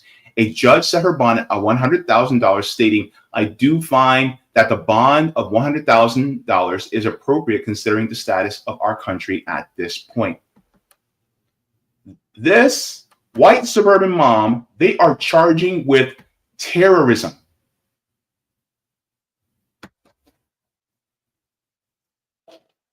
So we went from having free speech to, if you exercise that free speech, you are now considered to be a terrorist.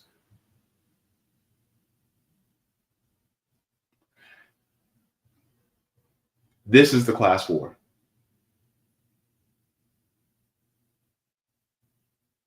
This is the class war.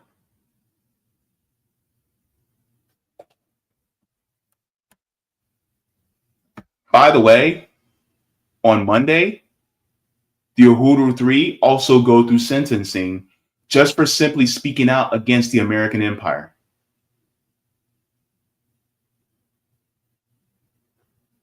Just for speaking against the American empire. And now they're being charged with being unofficial foreign agents of Russia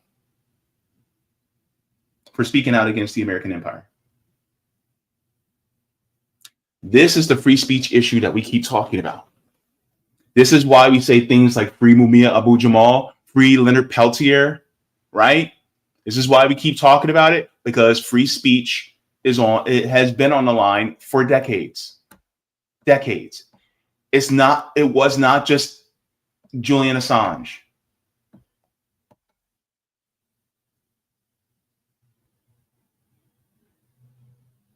So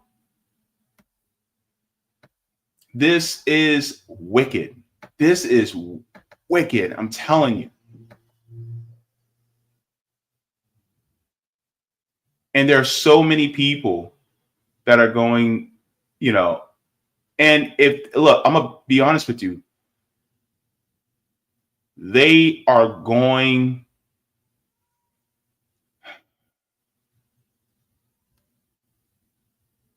they're going to push people too far. They're already doing it. They're going to push her. They're going to push people to the brink. And guess what? It is going to get worse. I'm saying that as a warning to the system. It is going to get worse. People are pissed. And guess what? People are also seeing Miss Brianna and Luigi as heroes. The workers. So this says Lakeland woman threatens insurance company, says delay, deny, depose. To me, that was not a threat. That was a warning of karma. It was not a threat. It says update, Brianna Boston has been placed under house arrest after she was granted a pre-trial release with bond. Court documents show she is also under GPS monitoring. By the way, just to let you guys know, they charge you for the GPS monitoring. That's not just paid for out of the taxpayer dollars. You literally, if you're charged and they put a GPS on you, you literally have to pay that money back for the GPS monitoring. That's hundreds of dollars that you have to pay back. That's what they do.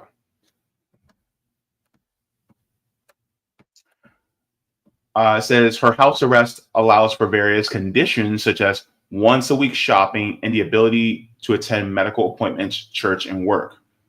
It says the Lakeland woman was charged Tuesday after police said she ended the call to an insurance company with the words delay, deny, depose. In an arrest affidavit, Lakeland Police Department said that officers were contacted by the FBI on Tuesday, December 10th, regarding an alleged threat made over the phone. Brianna Boston had reportedly placed a call to Blue Cross Blue Shield regarding recent medical insurance claims. She was denied. The entire phone call was recorded, according to the affidavit. Near the end of the phone call, investigators said Boston could be heard stating delay, deny, depose. You people are next. The first three words are similar to those written on the ammunition that the gunman used in the killing of United Healthcare CEO Brian Thompson in New York City last week. The affidavit noted that similarities between the incidents, stating that those words have become nationally recognized as a phrase directed against insurance companies. She had been in this world long enough that she certainly know better that you can't make threats like that in the current environment that we live in and think that we're not going to follow up and put you in jail. So that's Lakeland Police Chief Sam Taylor said. So she said that was because it is what is in the news right now, and that she had learned the phrase due to United Healthcare homicide. However, Boston added that she does not own any firearms, is was not a danger to anyone. She said she didn't mean anything by it.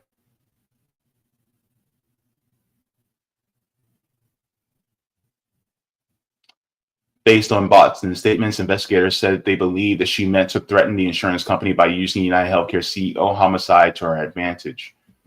Boston was charged with threats to conduct mass shooting or enact terrorism, according to an affidavit.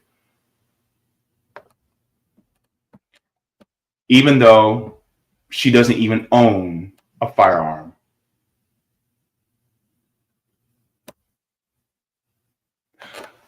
So some words that aren't even an actual threat, that's enough to land her in prison. Meanwhile, you got the KKK still walking around free as a bird, able to wave their flags in this country.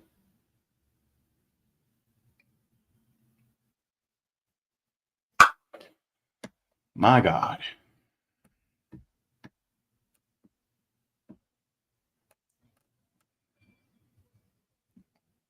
So I have a feeling more people are the outrage. See, this is what they do to keep the people in line. This is what they do to keep citizens from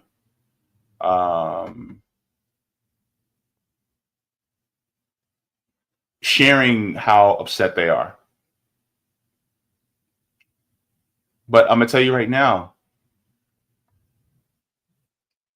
the citizens are fed up. I'm going to share this, and because I want you guys to know why I put Peter Thiel as the thumbnail, because the 1% are nervous.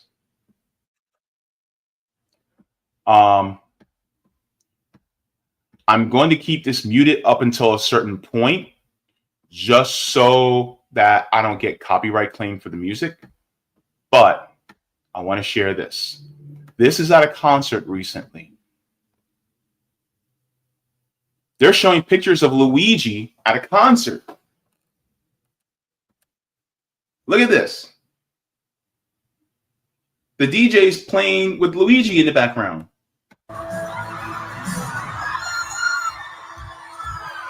They're cheering. They gotta give the people what they want, right?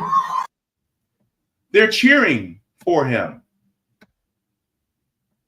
You have inmates that are advocating for Luigi in jail, saying that his conditions are horrible. People are wanting to donate thousands upon thousands upon thousands of dollars for his commissary, for his attorney fees. The streets are literally with these guys. And now they want to do it for Brianna Boston. Why? Why? Because they're sick and tired of the system. They're sick and tired of the healthcare system. This has affected so many people. Hang on. Let me share this as well. Oh my gosh. I'm going to share this too.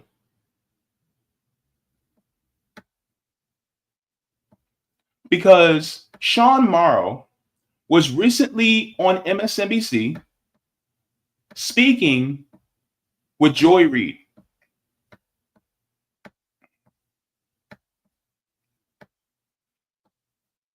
And he said, I tried to explain the simple truth as clearly as possible. For-profit healthcare doesn't work, can't work, and nearly all of Americans is in agreement with this.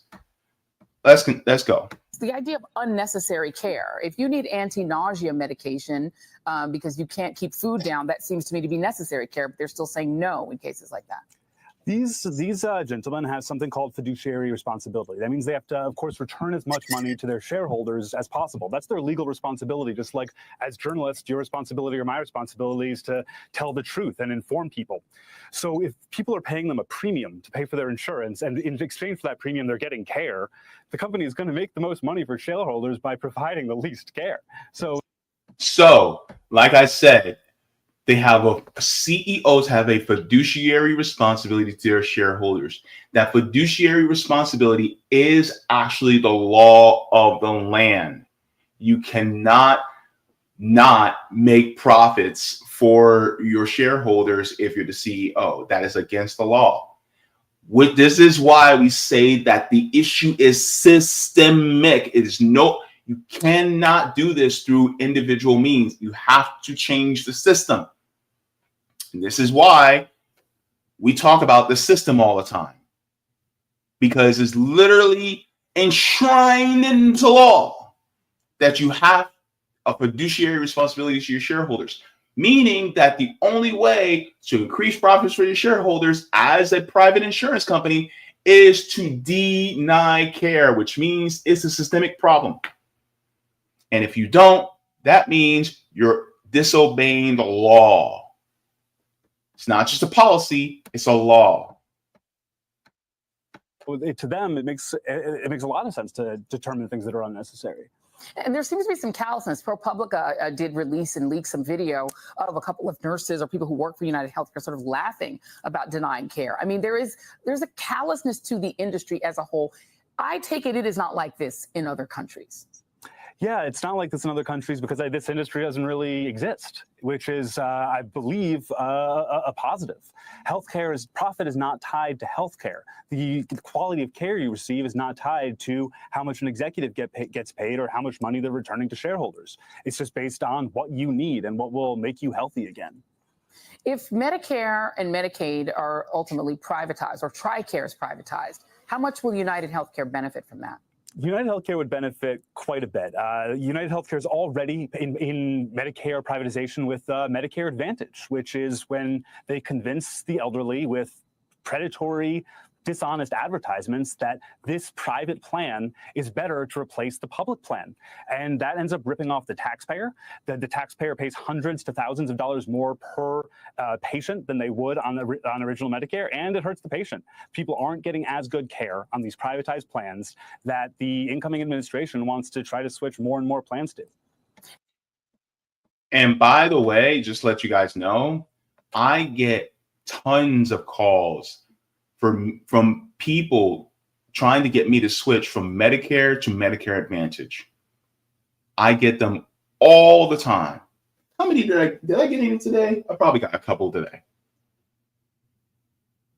Because they're trying to get me to switch from Medicare to Medicare Advantage because they want me on a private plan so that they can deny me, a dialysis patient, care when I need it most.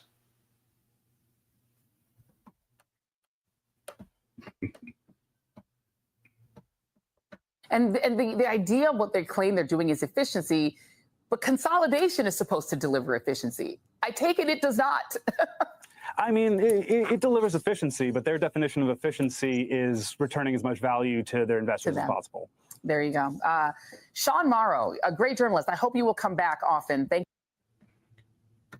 And so that was Sean Morrow from More Perfect Union. But the thing is that I find it funny because the person who tried to talk the whole entire country into having single payer healthcare, people like Joy Reid and her network of MSNBC, downplayed and talked against people like him, even though we had a chance to actually have that system in place, a system that actually gave people healthcare no matter of your economic status. But yet, because of the people at the top didn't want that, the stenographers at CNN, MSNBC, Fox News, News Nation, well, I don't know if News Nation was around back then, but all these different corporate media outlets, they ultimately just did not want that to happen. And also, the military industrial complex doesn't want it to happen either, because if everybody has healthcare, then that takes away the incentive for people to join the military. But that's a whole nother conversation. But the thing is like, this is what they don't want. They don't want people to actually have healthcare across this nation, because if everybody has healthcare across this nation, then people can make more choices with whom they are employed by. And also would be great for it will also be great for small businesses, because now they don't have to pay out money for insurance benefits. And so then they can actually pay their workers more, which also will be a boom to small businesses. But they don't want that either, because they want all the big monopolies to have all the customers. They don't want anybody else to have it.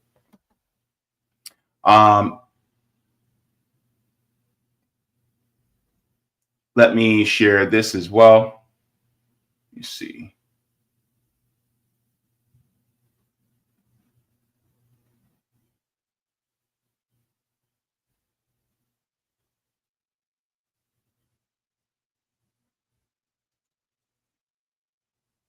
You know what?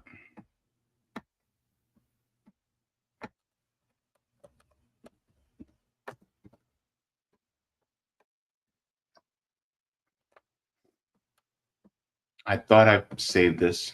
Sorry, guys.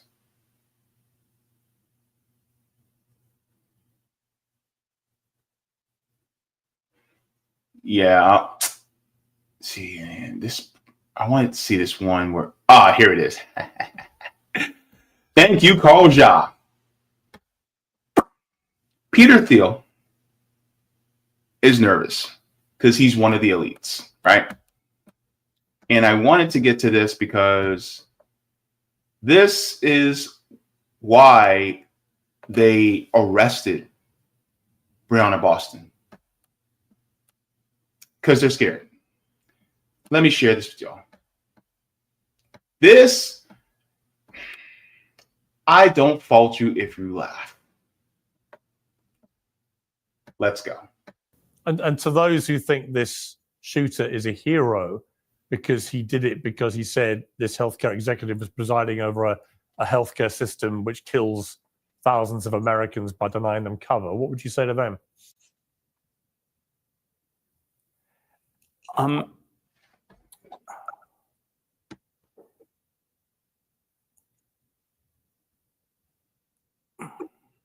It's I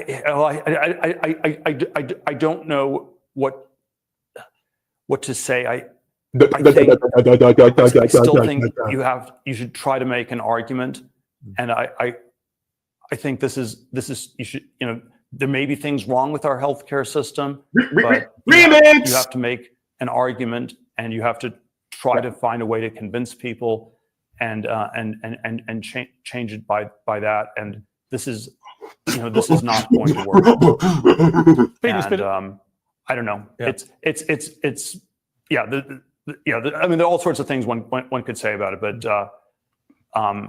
I don't think, and I think, you know, I think the motives feel, I don't want to go into all the particulars here, but I don't think there's anything heroic about him.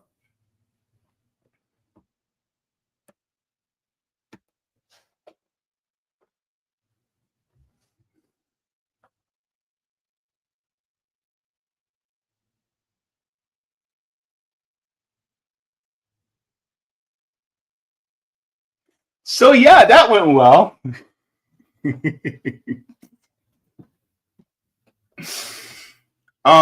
Mouse, I don't think you were the only one that's peeing yourself. Anybody got a pair of Depends for Peter? Peeing Peter. That's what we're gonna call him. Peeing Peter. Mm-hmm.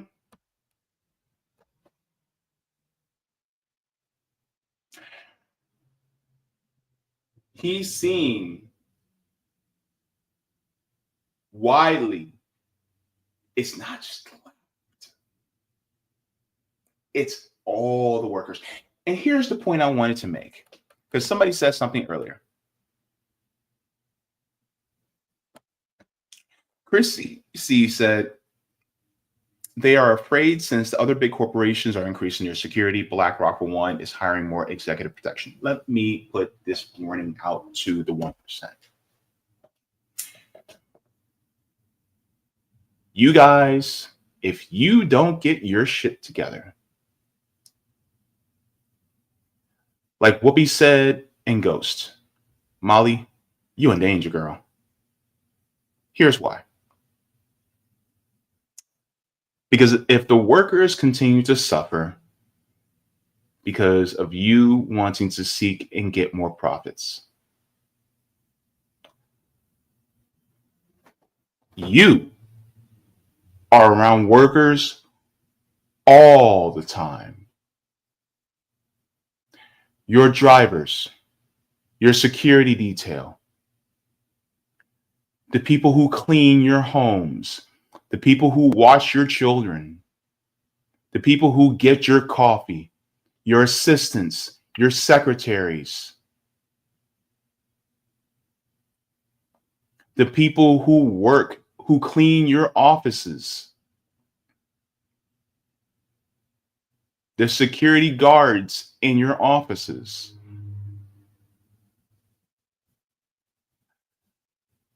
There's so many workers around you that if you continue to screw the workers over, there's nobody you can trust. This is why the system needs to change. I want you to be safe. So it will behoove you to work with us to change the system. I want your safety. I don't want anything bad to happen to anybody. I really don't. Brian Thompson should still be alive because we should have had a nationalized healthcare system instead. But chickens came home to roost. I don't want anything bad to happen to anybody. But you keep playing with fire.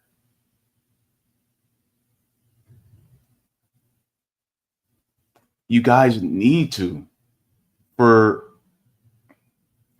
the sake of this country. This needs to be turned around.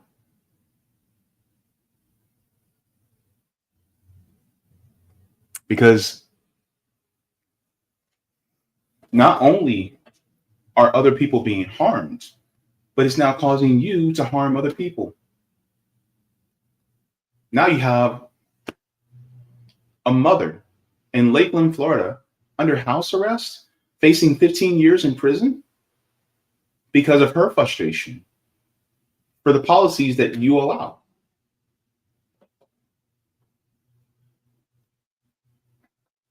That shouldn't be.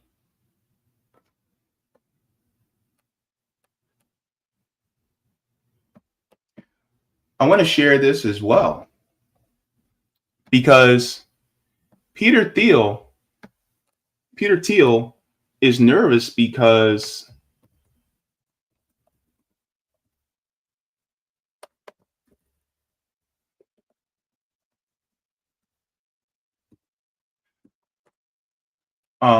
there's this that's also been happening. Let me see. Yes. I want to show what's happening in New York.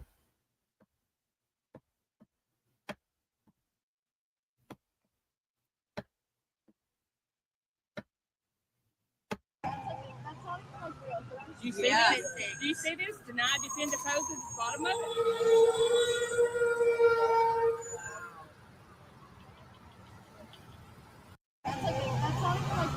Do you see?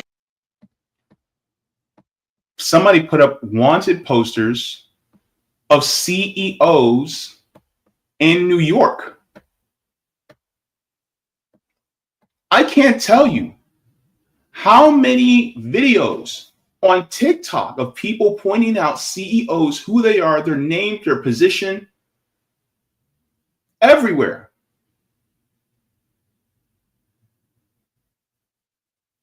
So now you have people calling out CEOs everywhere, all over. And I think this is the moment where people are realizing. Also, I'm gonna be honest with you. The 1% is the 1%. Is the 1%. There's a lot of workers. What did they say in A Bug's Life? They outnumber us 100 to 1. It's about keeping them in line. There's a lot of workers. There's strength in numbers.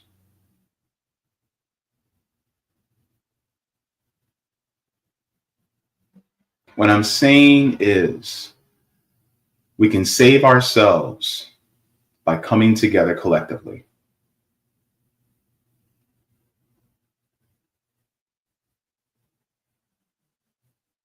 Peter is afraid because he has exploited people to get to where he's at. Elon is afraid because he exploited people to get to where he's at.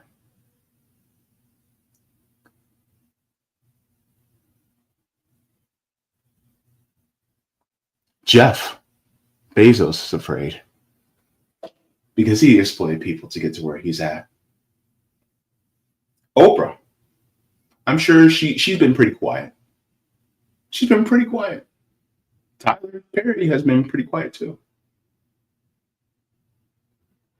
Jay-Z got his own problems right now.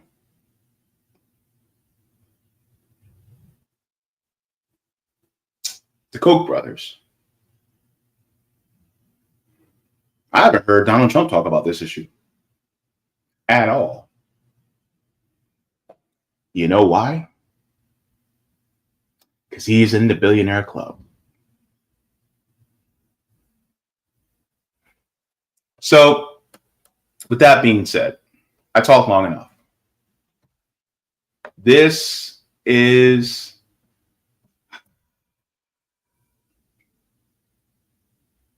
reason why they are selectively outraging and trying to moralize the death of Brian Thompson, when in reality, everybody is talking about the healthcare.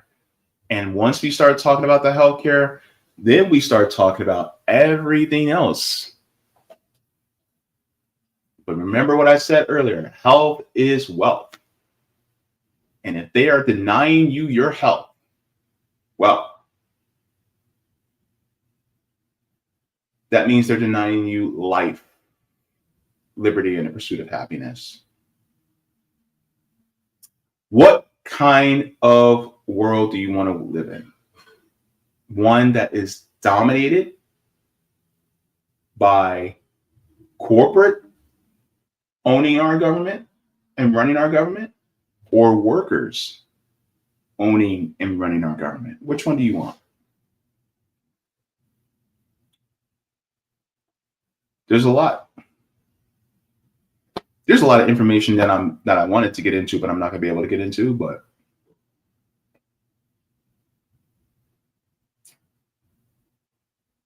for the safety of this world, really, the workers need to be the ones that have the power.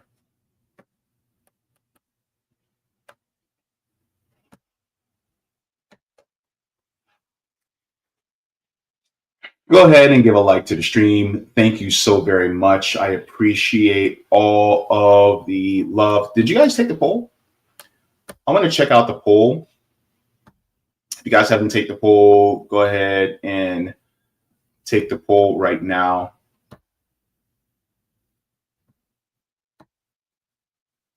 Oh, and let me put that. Did I put that link to the? Did I put the link to that video of Piers Morgan in the chat? I'll put it right there. There you go. If you guys haven't seen it already, pretty easy to find, but I'll help you guys out in that regard.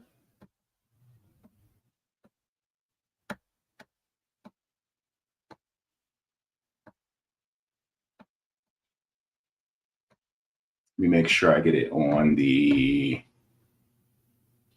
Rumble side too.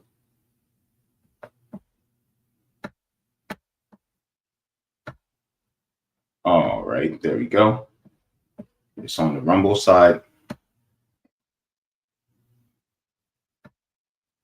All right, so let me check. I'm going to check on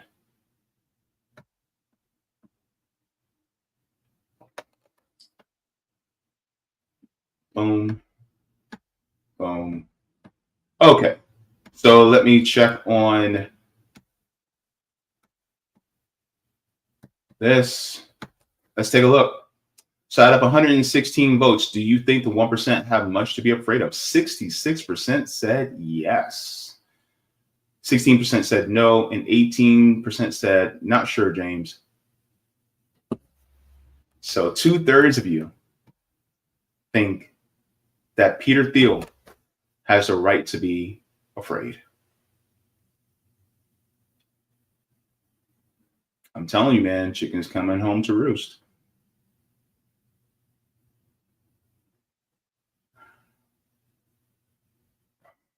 Karma.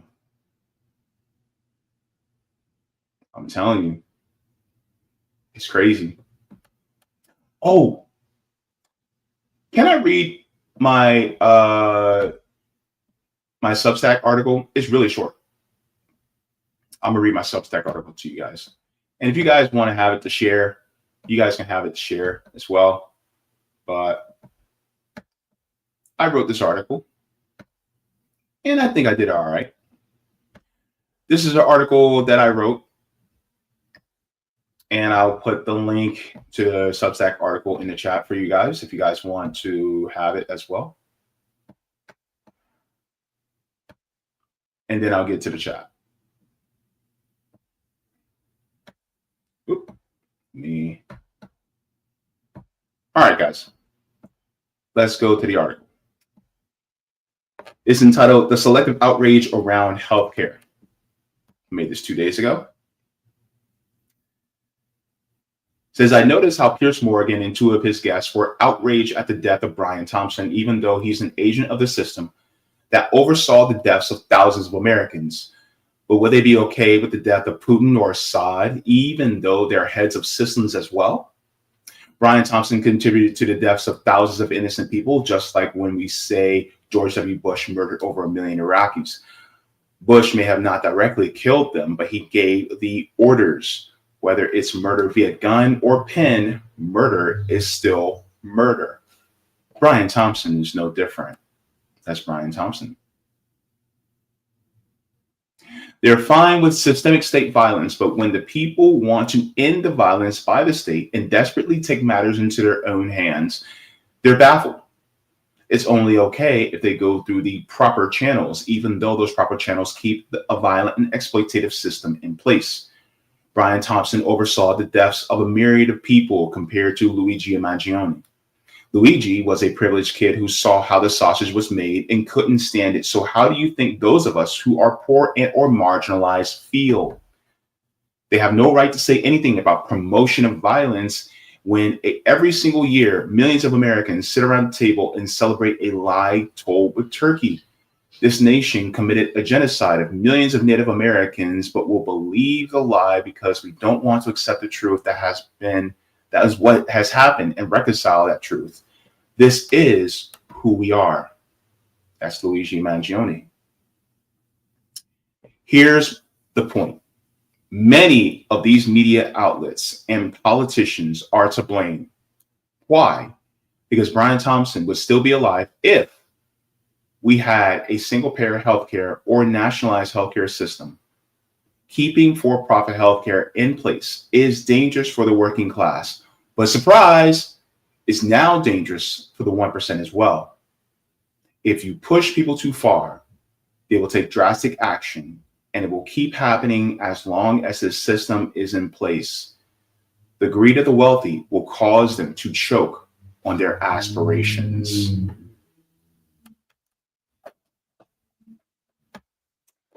So that's what I wrote. So it is important that this system changes,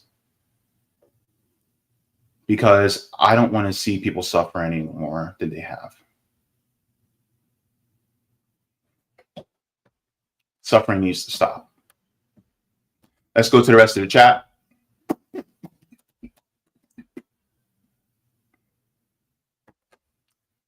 Jace says, Americans are always waiting on a hero. Luigi was the hero in this moment, but now he's jailed. Now Americans need to wait for another hero instead of realizing we are our own heroes. Yeah, I agree. Thank you so very much for that, Jace. Zero Joshua says, we should just add lobbyists to the CEO hit list. Oh, gosh. Zero Joshua. Oh, my goodness.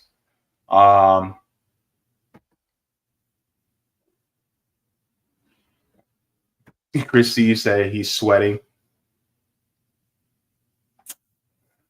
Yeah. Sean Miller, you know I can't read this. What's happening to him is fear and and maybe, I don't know. Oh my goodness. Yeah, he looks very strange.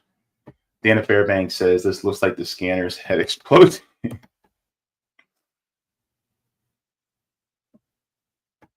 Tim says he looks like he just got beat up and is still crapping his pants. Yeah, GP says bro is crashing. Oh my gosh.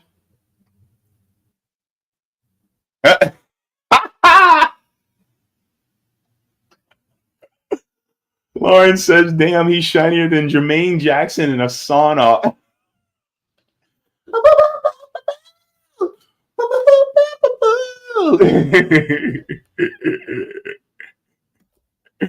Rondo says, and I don't. Oh my gosh, that was crazy.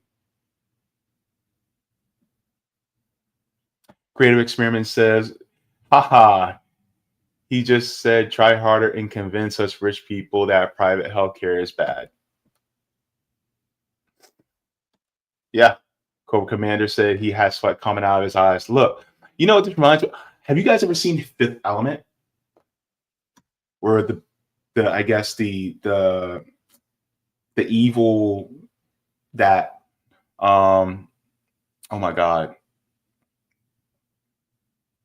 the bad guy in the movie where he was speaking with his boss on the phone, and he's like, yes sir, yes, and then he starts sweating blood coming down his face. Oh my god, that's what it reminded me of. It's like, Peter, blink twice if you're in trouble. And he's like,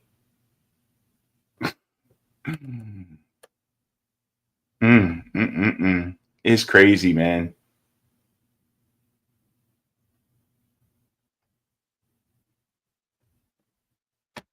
Yeah. Candles Boat says they went after that poor lady to make an example of her being mad. Free Brianna Boston. Sherry says the U.S. is the most violent, uncompassionate, immoral country on the face of the planet. Unless we, the people, get our numbers up and start getting into the streets, we will witness the decline.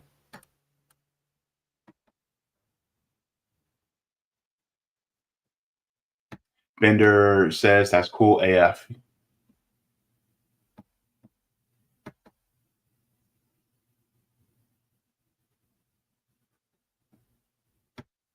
Adam says one of the Koch brothers could die from cancer. Yeah, I think it was David. I think Charles Koch is still alive.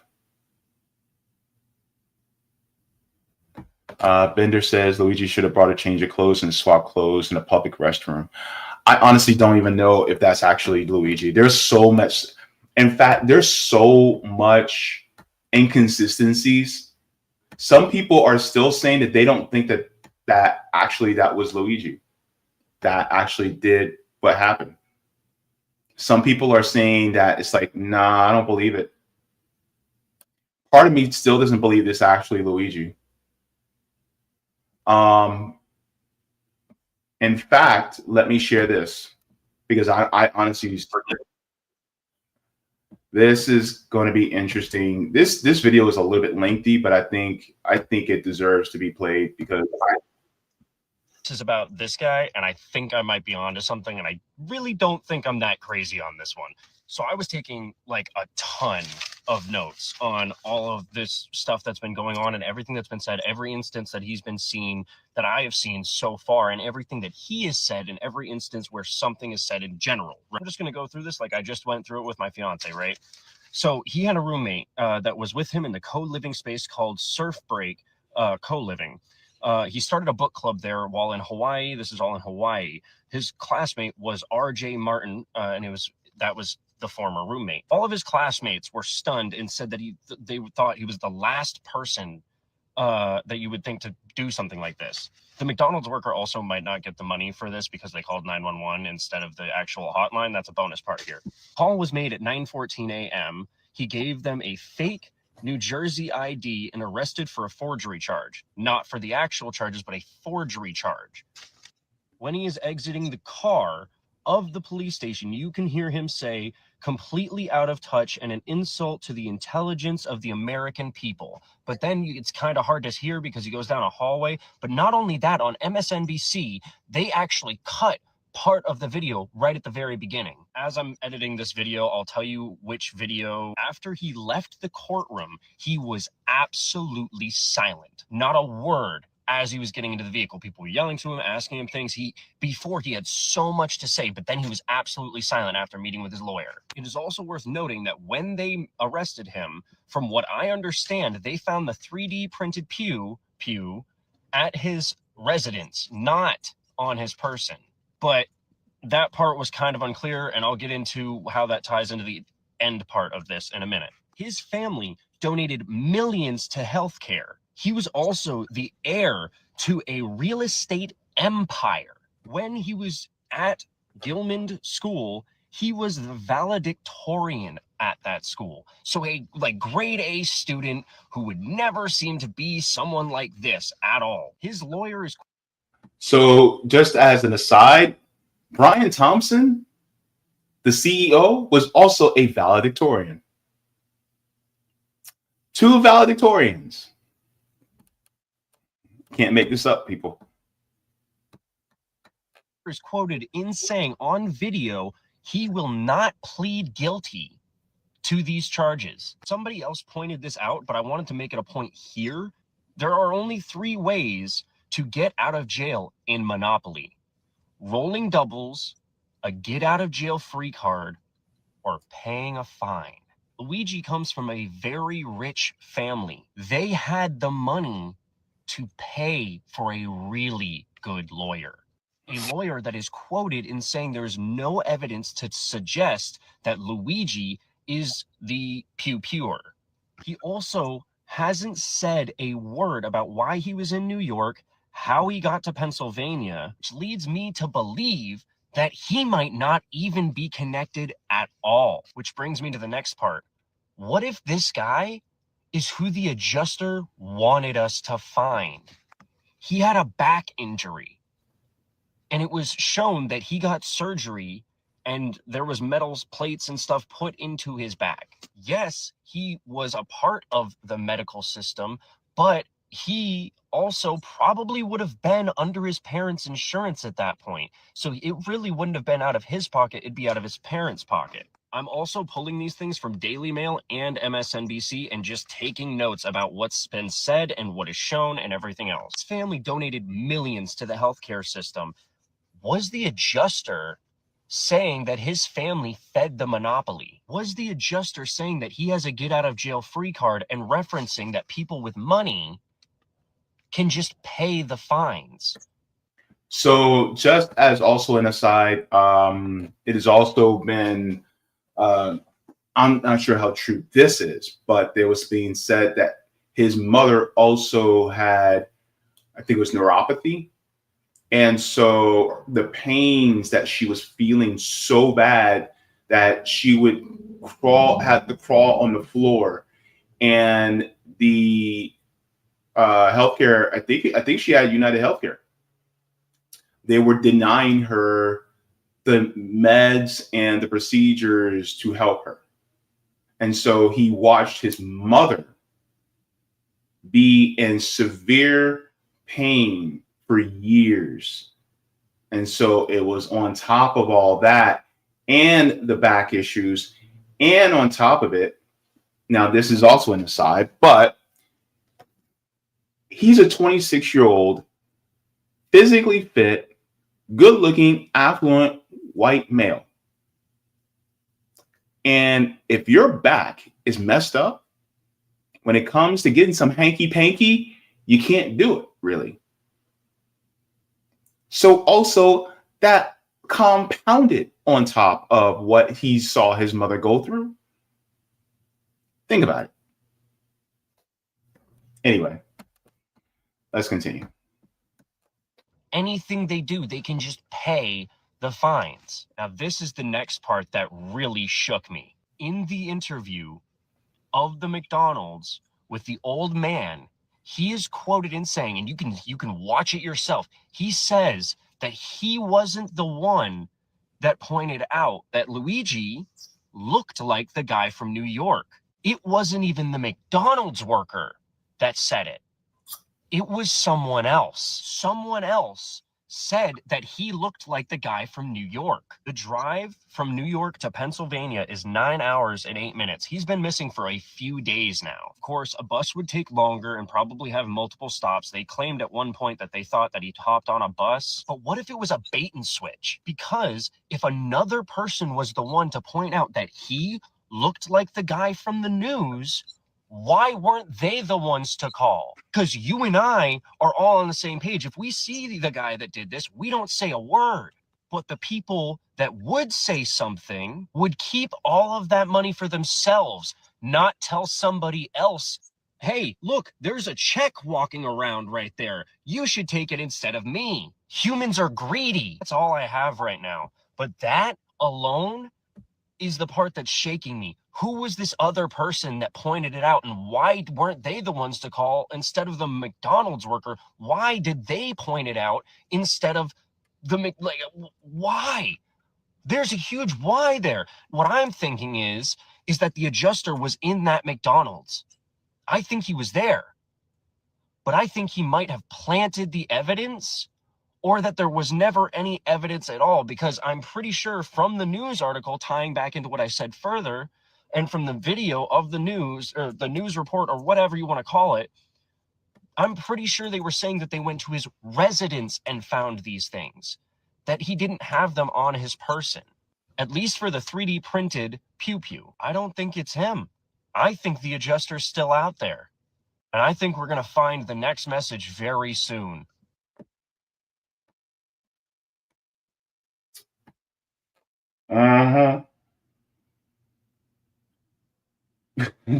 Let's see the hamster wheel running in my head right now.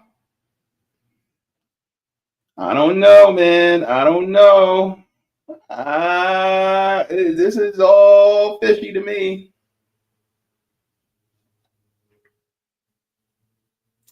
And look, keep talking about healthcare. Keep talking about the healthcare industry and how bad it is.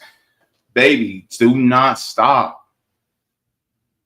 Because that's what they want you to do. They want you to focus on the moralizing of Brian Thompson being murdered, when in reality, we need to talk about the underlying issue. Don't stop talking about the underlying issue, baby. Please keep talking about healthcare. All right, so let me go to Rockfin. I just wanted to play that for y'all because I was like, yeah, this is intense. I honestly do think that this is interesting. All right, so let's go to The Rock. Man, do you guys actually think he's actually the one? Because they're saying that he got his fingerprints, but they got his fingerprints on a water bottle and they found the gun on him. But just because they found it on him doesn't mean he actually was the one who shot him. Anywho. All right. So, man, Roger, he said there's a woman who's the Night Stalker in prison for marriage. I think Dombler too.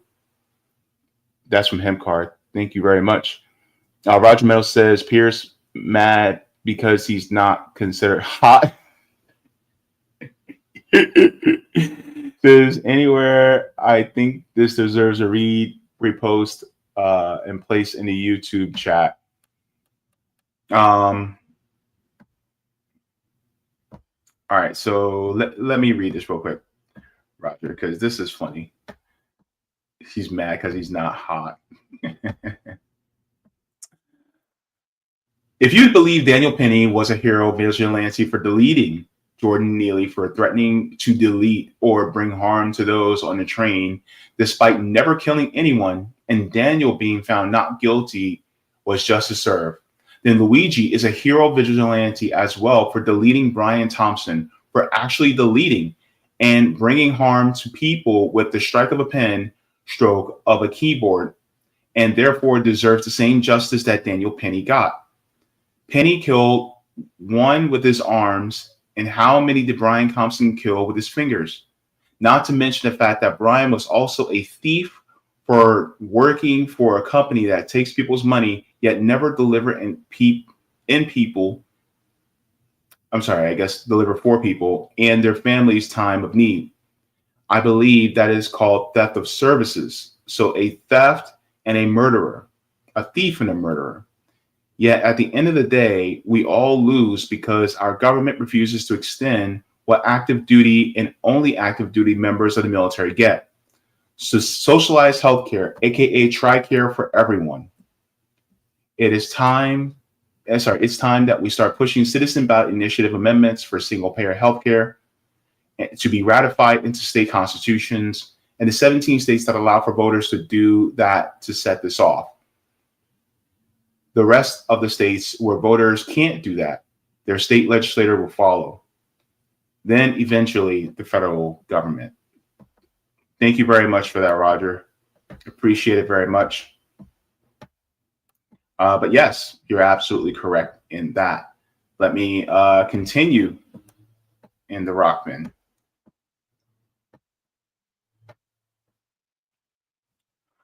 Piers. Okay, so I talked about that.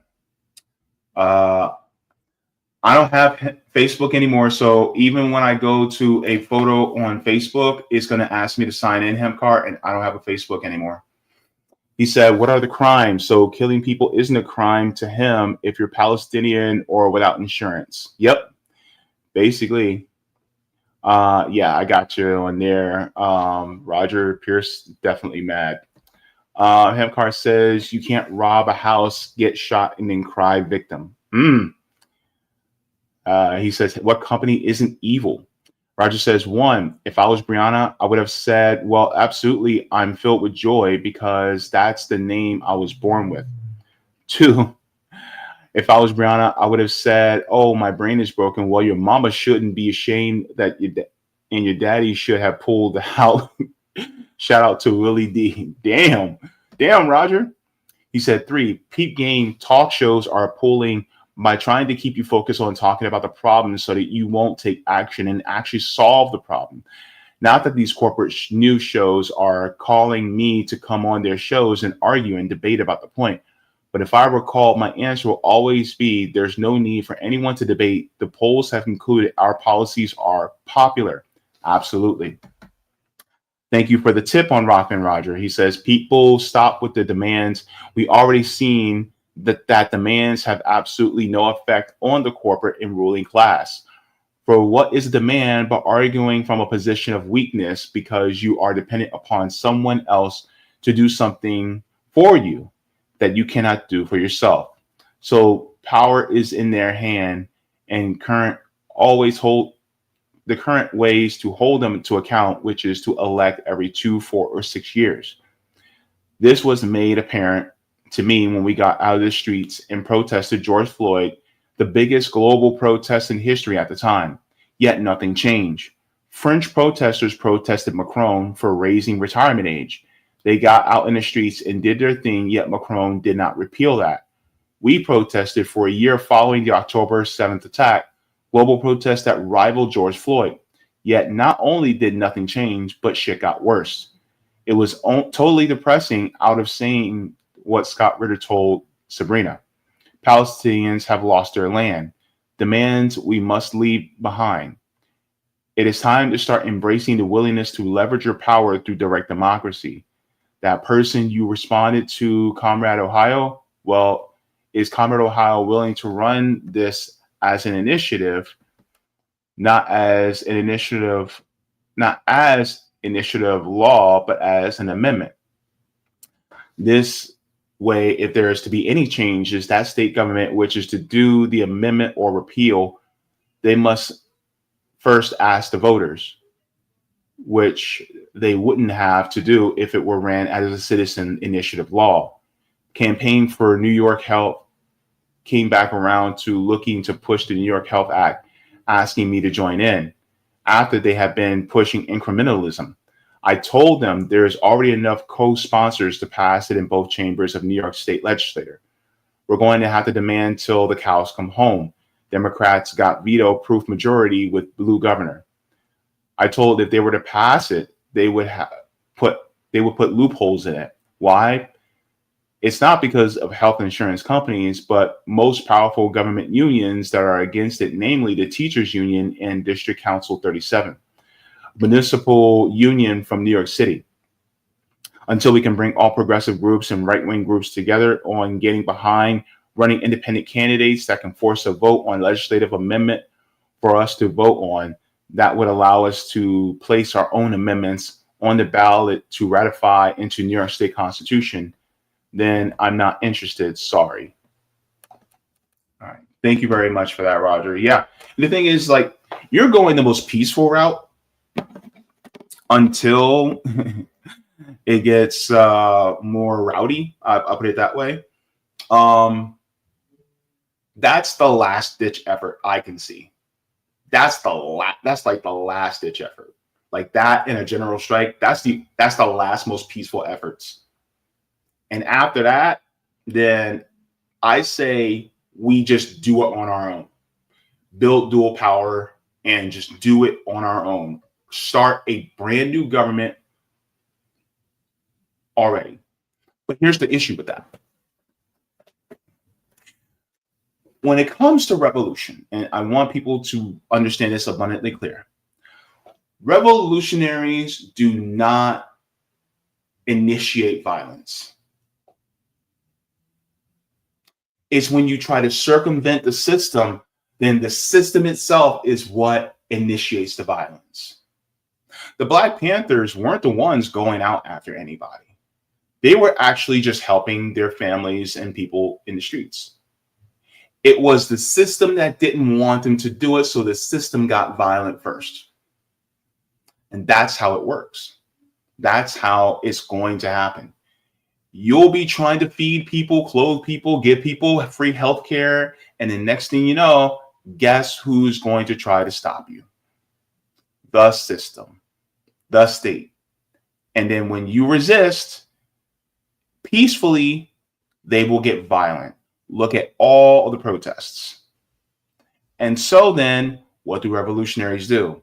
Well, instead of just acquiescing and just going to jail, they resist with the same type of energy. And that's how revolutions happen. It is never, we come guns blazing and we start initiating stuff. No. It starts with education. teaching the people, just like we do here on on RBN, on my channel, Savvy Savs, many of us, right? We teach the people about what's going on, how the system works. And then we also teach about mutual aid. We do mutual aid in the streets and things like that.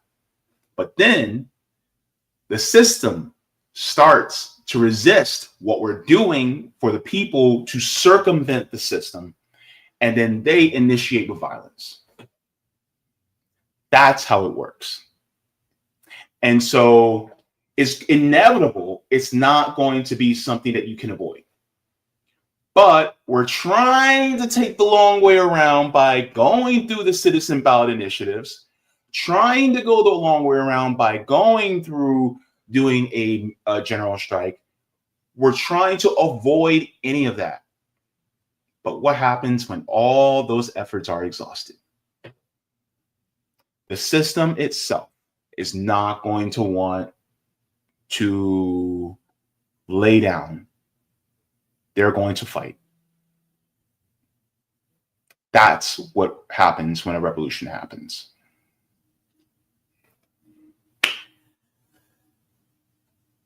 I want it to work through that way, Roger. I really do.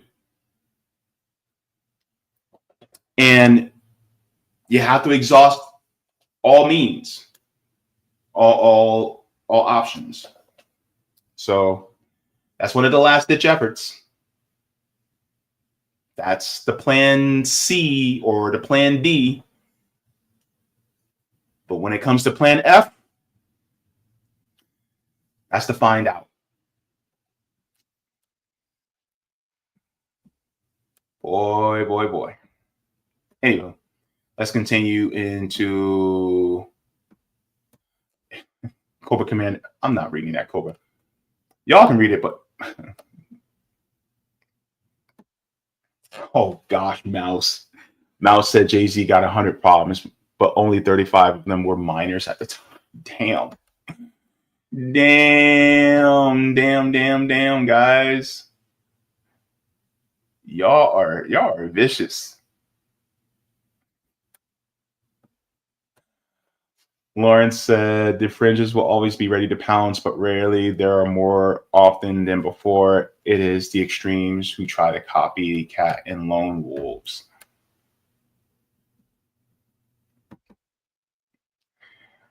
Just trying to see if I can.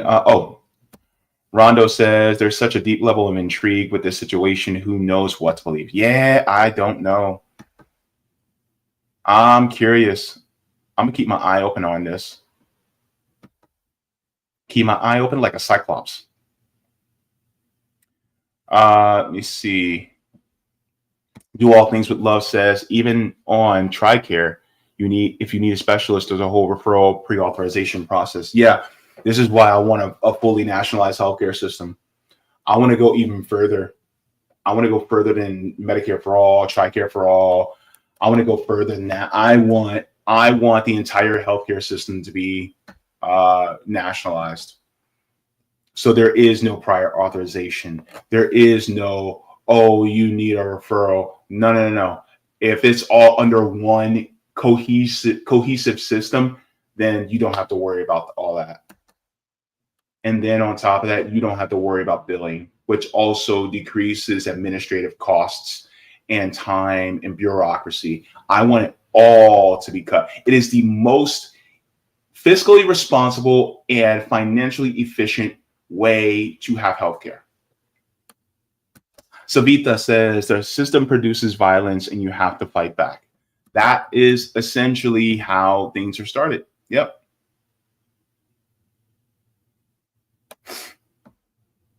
Bender Rodriguez says Oprah and Sean Hannity told me Luigi is the enemy of the state. I have to believe them.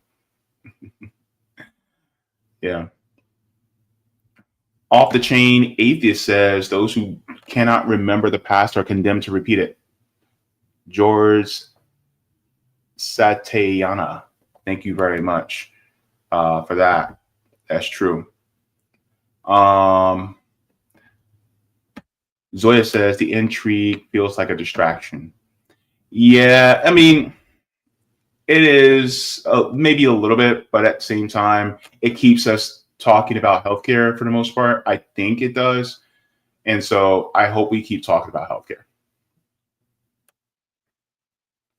So I think I'm going to head on out because I'm reaching 3 hours. So I didn't want to be this long, but I wanted to talk about this in more detail as well. And I also wanted to cover that Peter Thiel because I will be real with you. I busted out laughing when I saw that.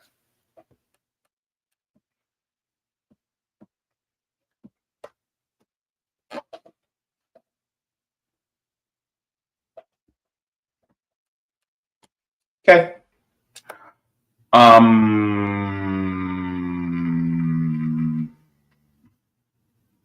Let's go to, oh, and by the way, let's go to this because I also, let me make sure I have my closing video already set up because I don't want to,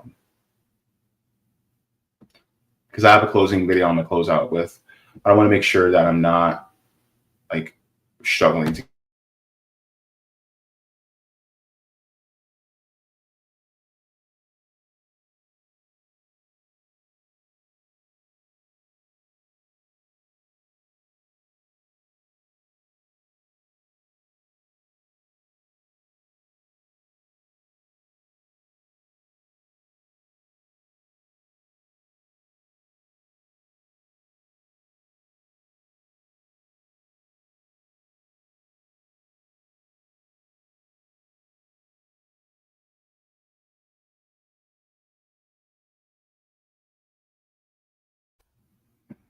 Sorry.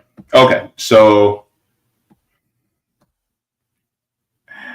Zoya, I'm gonna tell you right now, in this system, really, there's no way to really say it carefully, baby. There's no way, because the issue is that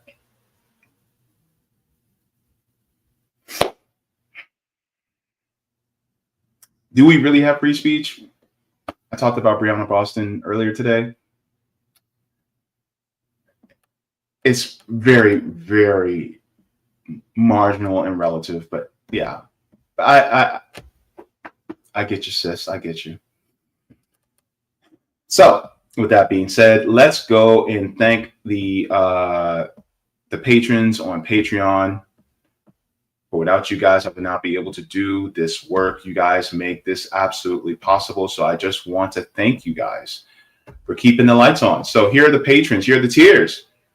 We have Mega Jaybefaunters, Super Duper Jaybefaunters, Super Jaybefaunters, Jaybefaunters, Comrade, Solidarity, and JB members. And yes, I already thanked these members. But thank you so very much to all new members. For without you guys, I would not be able to do this beautiful work that helps inform, activate, and inspire. So thank you so very much to all of you. For any of you who are new, you guys need to know that my channel is demonetized. So if you'd like to support the channel, you can support via Patreon or PayPal. So thank you so very much for that. Also, by the way, in addition to, and furthermore, yes, I had heard from Rome recently, and Rome is doing all right. And I can't really talk about the case, but he is doing all right. His birthday is next month, almost a month from now. And so he's planning on doing mutual aid from jail. So he keeps working, I'm telling you. And so I just wanted to say that, you know, if you guys would like to help him out with commissary, things like that, please make sure to donate here. I will put in the link to the chat to assist Rome. Rome is continuing to do work even while locked up. You gotta love the guy. So here is the, there you go. I put the link in the chat so you guys can donate if you guys would like to continue to donate. The excess donations will go to his commissary and things like that. I know that these phone calls are not cheap either, so that also helps with him with phone calls and things like that. pencils, paper for letter writing, things like that. So if you guys would like to, you guys can also donate to that. Of course, Rome is going through similar issues that Brianna Boston are going through. So this is why it's important that we try to, hold up people who did the work on the ground here. We hold them up, on the outside as well. So if you guys can, help him out there, please make sure. We love Rome and we want him to be out and back to us. So thank you very much for that. Also, just to let you guys know, we're trying to raise money for mutual aid here in Orlando. So if you guys would like to, you guys can donate at $Orlando RBN through Cash App. We're trying to do, I would like to try to do mutual aid probably in late January, early February. We still have to meet to get that locked down. But if you guys would like to, you guys can donate for Orlando Mutual Aid so that we can help out our unhoused neighbors here in this city. We're trying to do the best we possibly can with the resources that we have. And thank you so very much to everybody for all of your help. Of course, one of the members of the Orlando RBN, Orlando Mutual Aid Chapter, Tim, is actually in the chat. Just shout out to him. Shout out to Katie Lewis. Shout out to Sabiha. Shout out to everybody who is in the chapter who has been trying to help us. Shout out to Kevin, Dexter, and Lance. All of you guys are helping us out to continue to do the damn thing. And so thank you so very much to all of you for assisting in that, to make sure that our unhoused neighbors are okay. So we appreciate that very much. And then, of course, the reading for Presidential by Margaret Kimberly will premiere tomorrow at 11 a.m. So that reading was really good. I cannot wait for you guys to hear that. And also, if you guys have not already, I'll be live tomorrow for the JB show on RBN. And let me make sure I got everything. Yeah, I think I got everything for the most part. And so with that being said, also, if you guys want to read again my Substack article, you guys can go to my Substack. It's actually linked in the description below as well. So I hope you guys will get a good read out of that. So thank you very much for that as well. There's more that I want to talk about because there's a whole lot more content, but I'm long-winded as hell, and I'm sorry, guys, but I had to get this stuff out. But I just want to thank you guys for tuning in. Look, I'm going to say this, water your plants, water yourselves, leave the world better than you found it. And in leaving the world better than you found it, that also means trying to do the best you can for your fellow neighbors. The fight we are in is against systems, right? And that is what's important. A lot of times we will take the individualistic route to try to change things, and that's not the right way. It has to be collective. We do what we can, when we can, however we can. But it has to be done collectively, because if we don't do it collectively, we'll falter every single time. So I just want to thank you all for, helping me to grow as a channel, helping me to, do better as a host, as a commentator. You guys make me better. I just want to thank you all for just being brilliant, bright, compassionate, kind people. I absolutely adore all of you for the work that you're doing. And as my fellow human beings, I do love you. And as somebody who is traversing through this system, I remember what else I was going to say. I'm also in trying to get on the list for a kidney transplant. if you guys would like to test to see if you are a eligible donor. It could be either for me or for somebody else. You guys can go to tgh.org/living kidney donor to see if you guys would like to see about donating a kidney. Think deeply and thoroughly about this first before you ever go through anything like this, please. But you could be anywhere in the United States and donate. It just asks a few personal questions, health questions, and then you can go do the screening, do a blood test at I think it's LabCorp, I think they use. And so then you can go to LabCorp, they draw blood, and then they send it, overnight it to Tampa General Hospital, where they have all my test results, and then they see if there's any type of match that they can do. And if not for a match for me, it could be a match for somebody. There are over 109,000 people in the United States that are waiting for organ transplants alone. Almost 90,000 of them are waiting for kidneys alone. So just let you guys know that you could be helping people that you might not know, but it could help save lives. So thank you very much for that. So that being said, that's also part of leaving the world better than you found it. Do all the things if you got them. Watch something funny, because joy is revolutionary. It really is. Read, because reading is fundamental. And look, I just want to say thank you very much to everybody for being so kind. And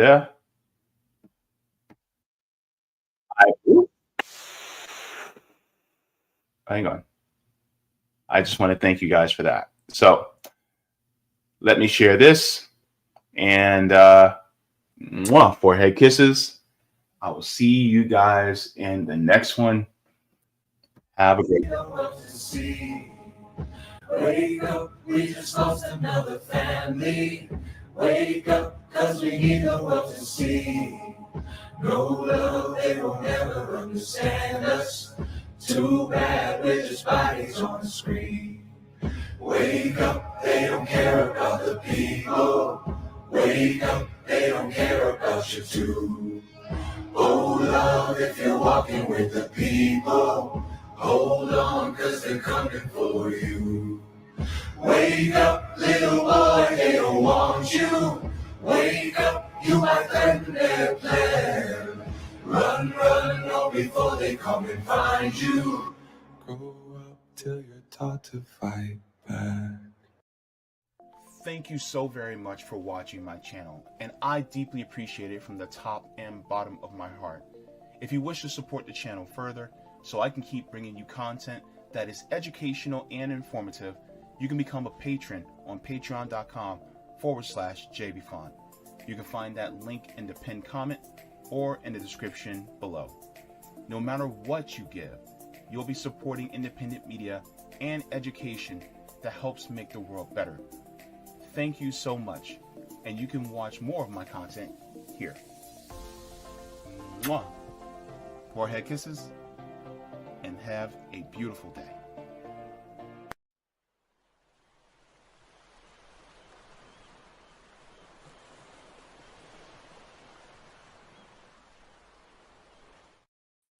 And I got new merch. There's no fair share when it comes to billionaires. I'll check you guys out in the next one. Have a great day. Deuces, Bruces.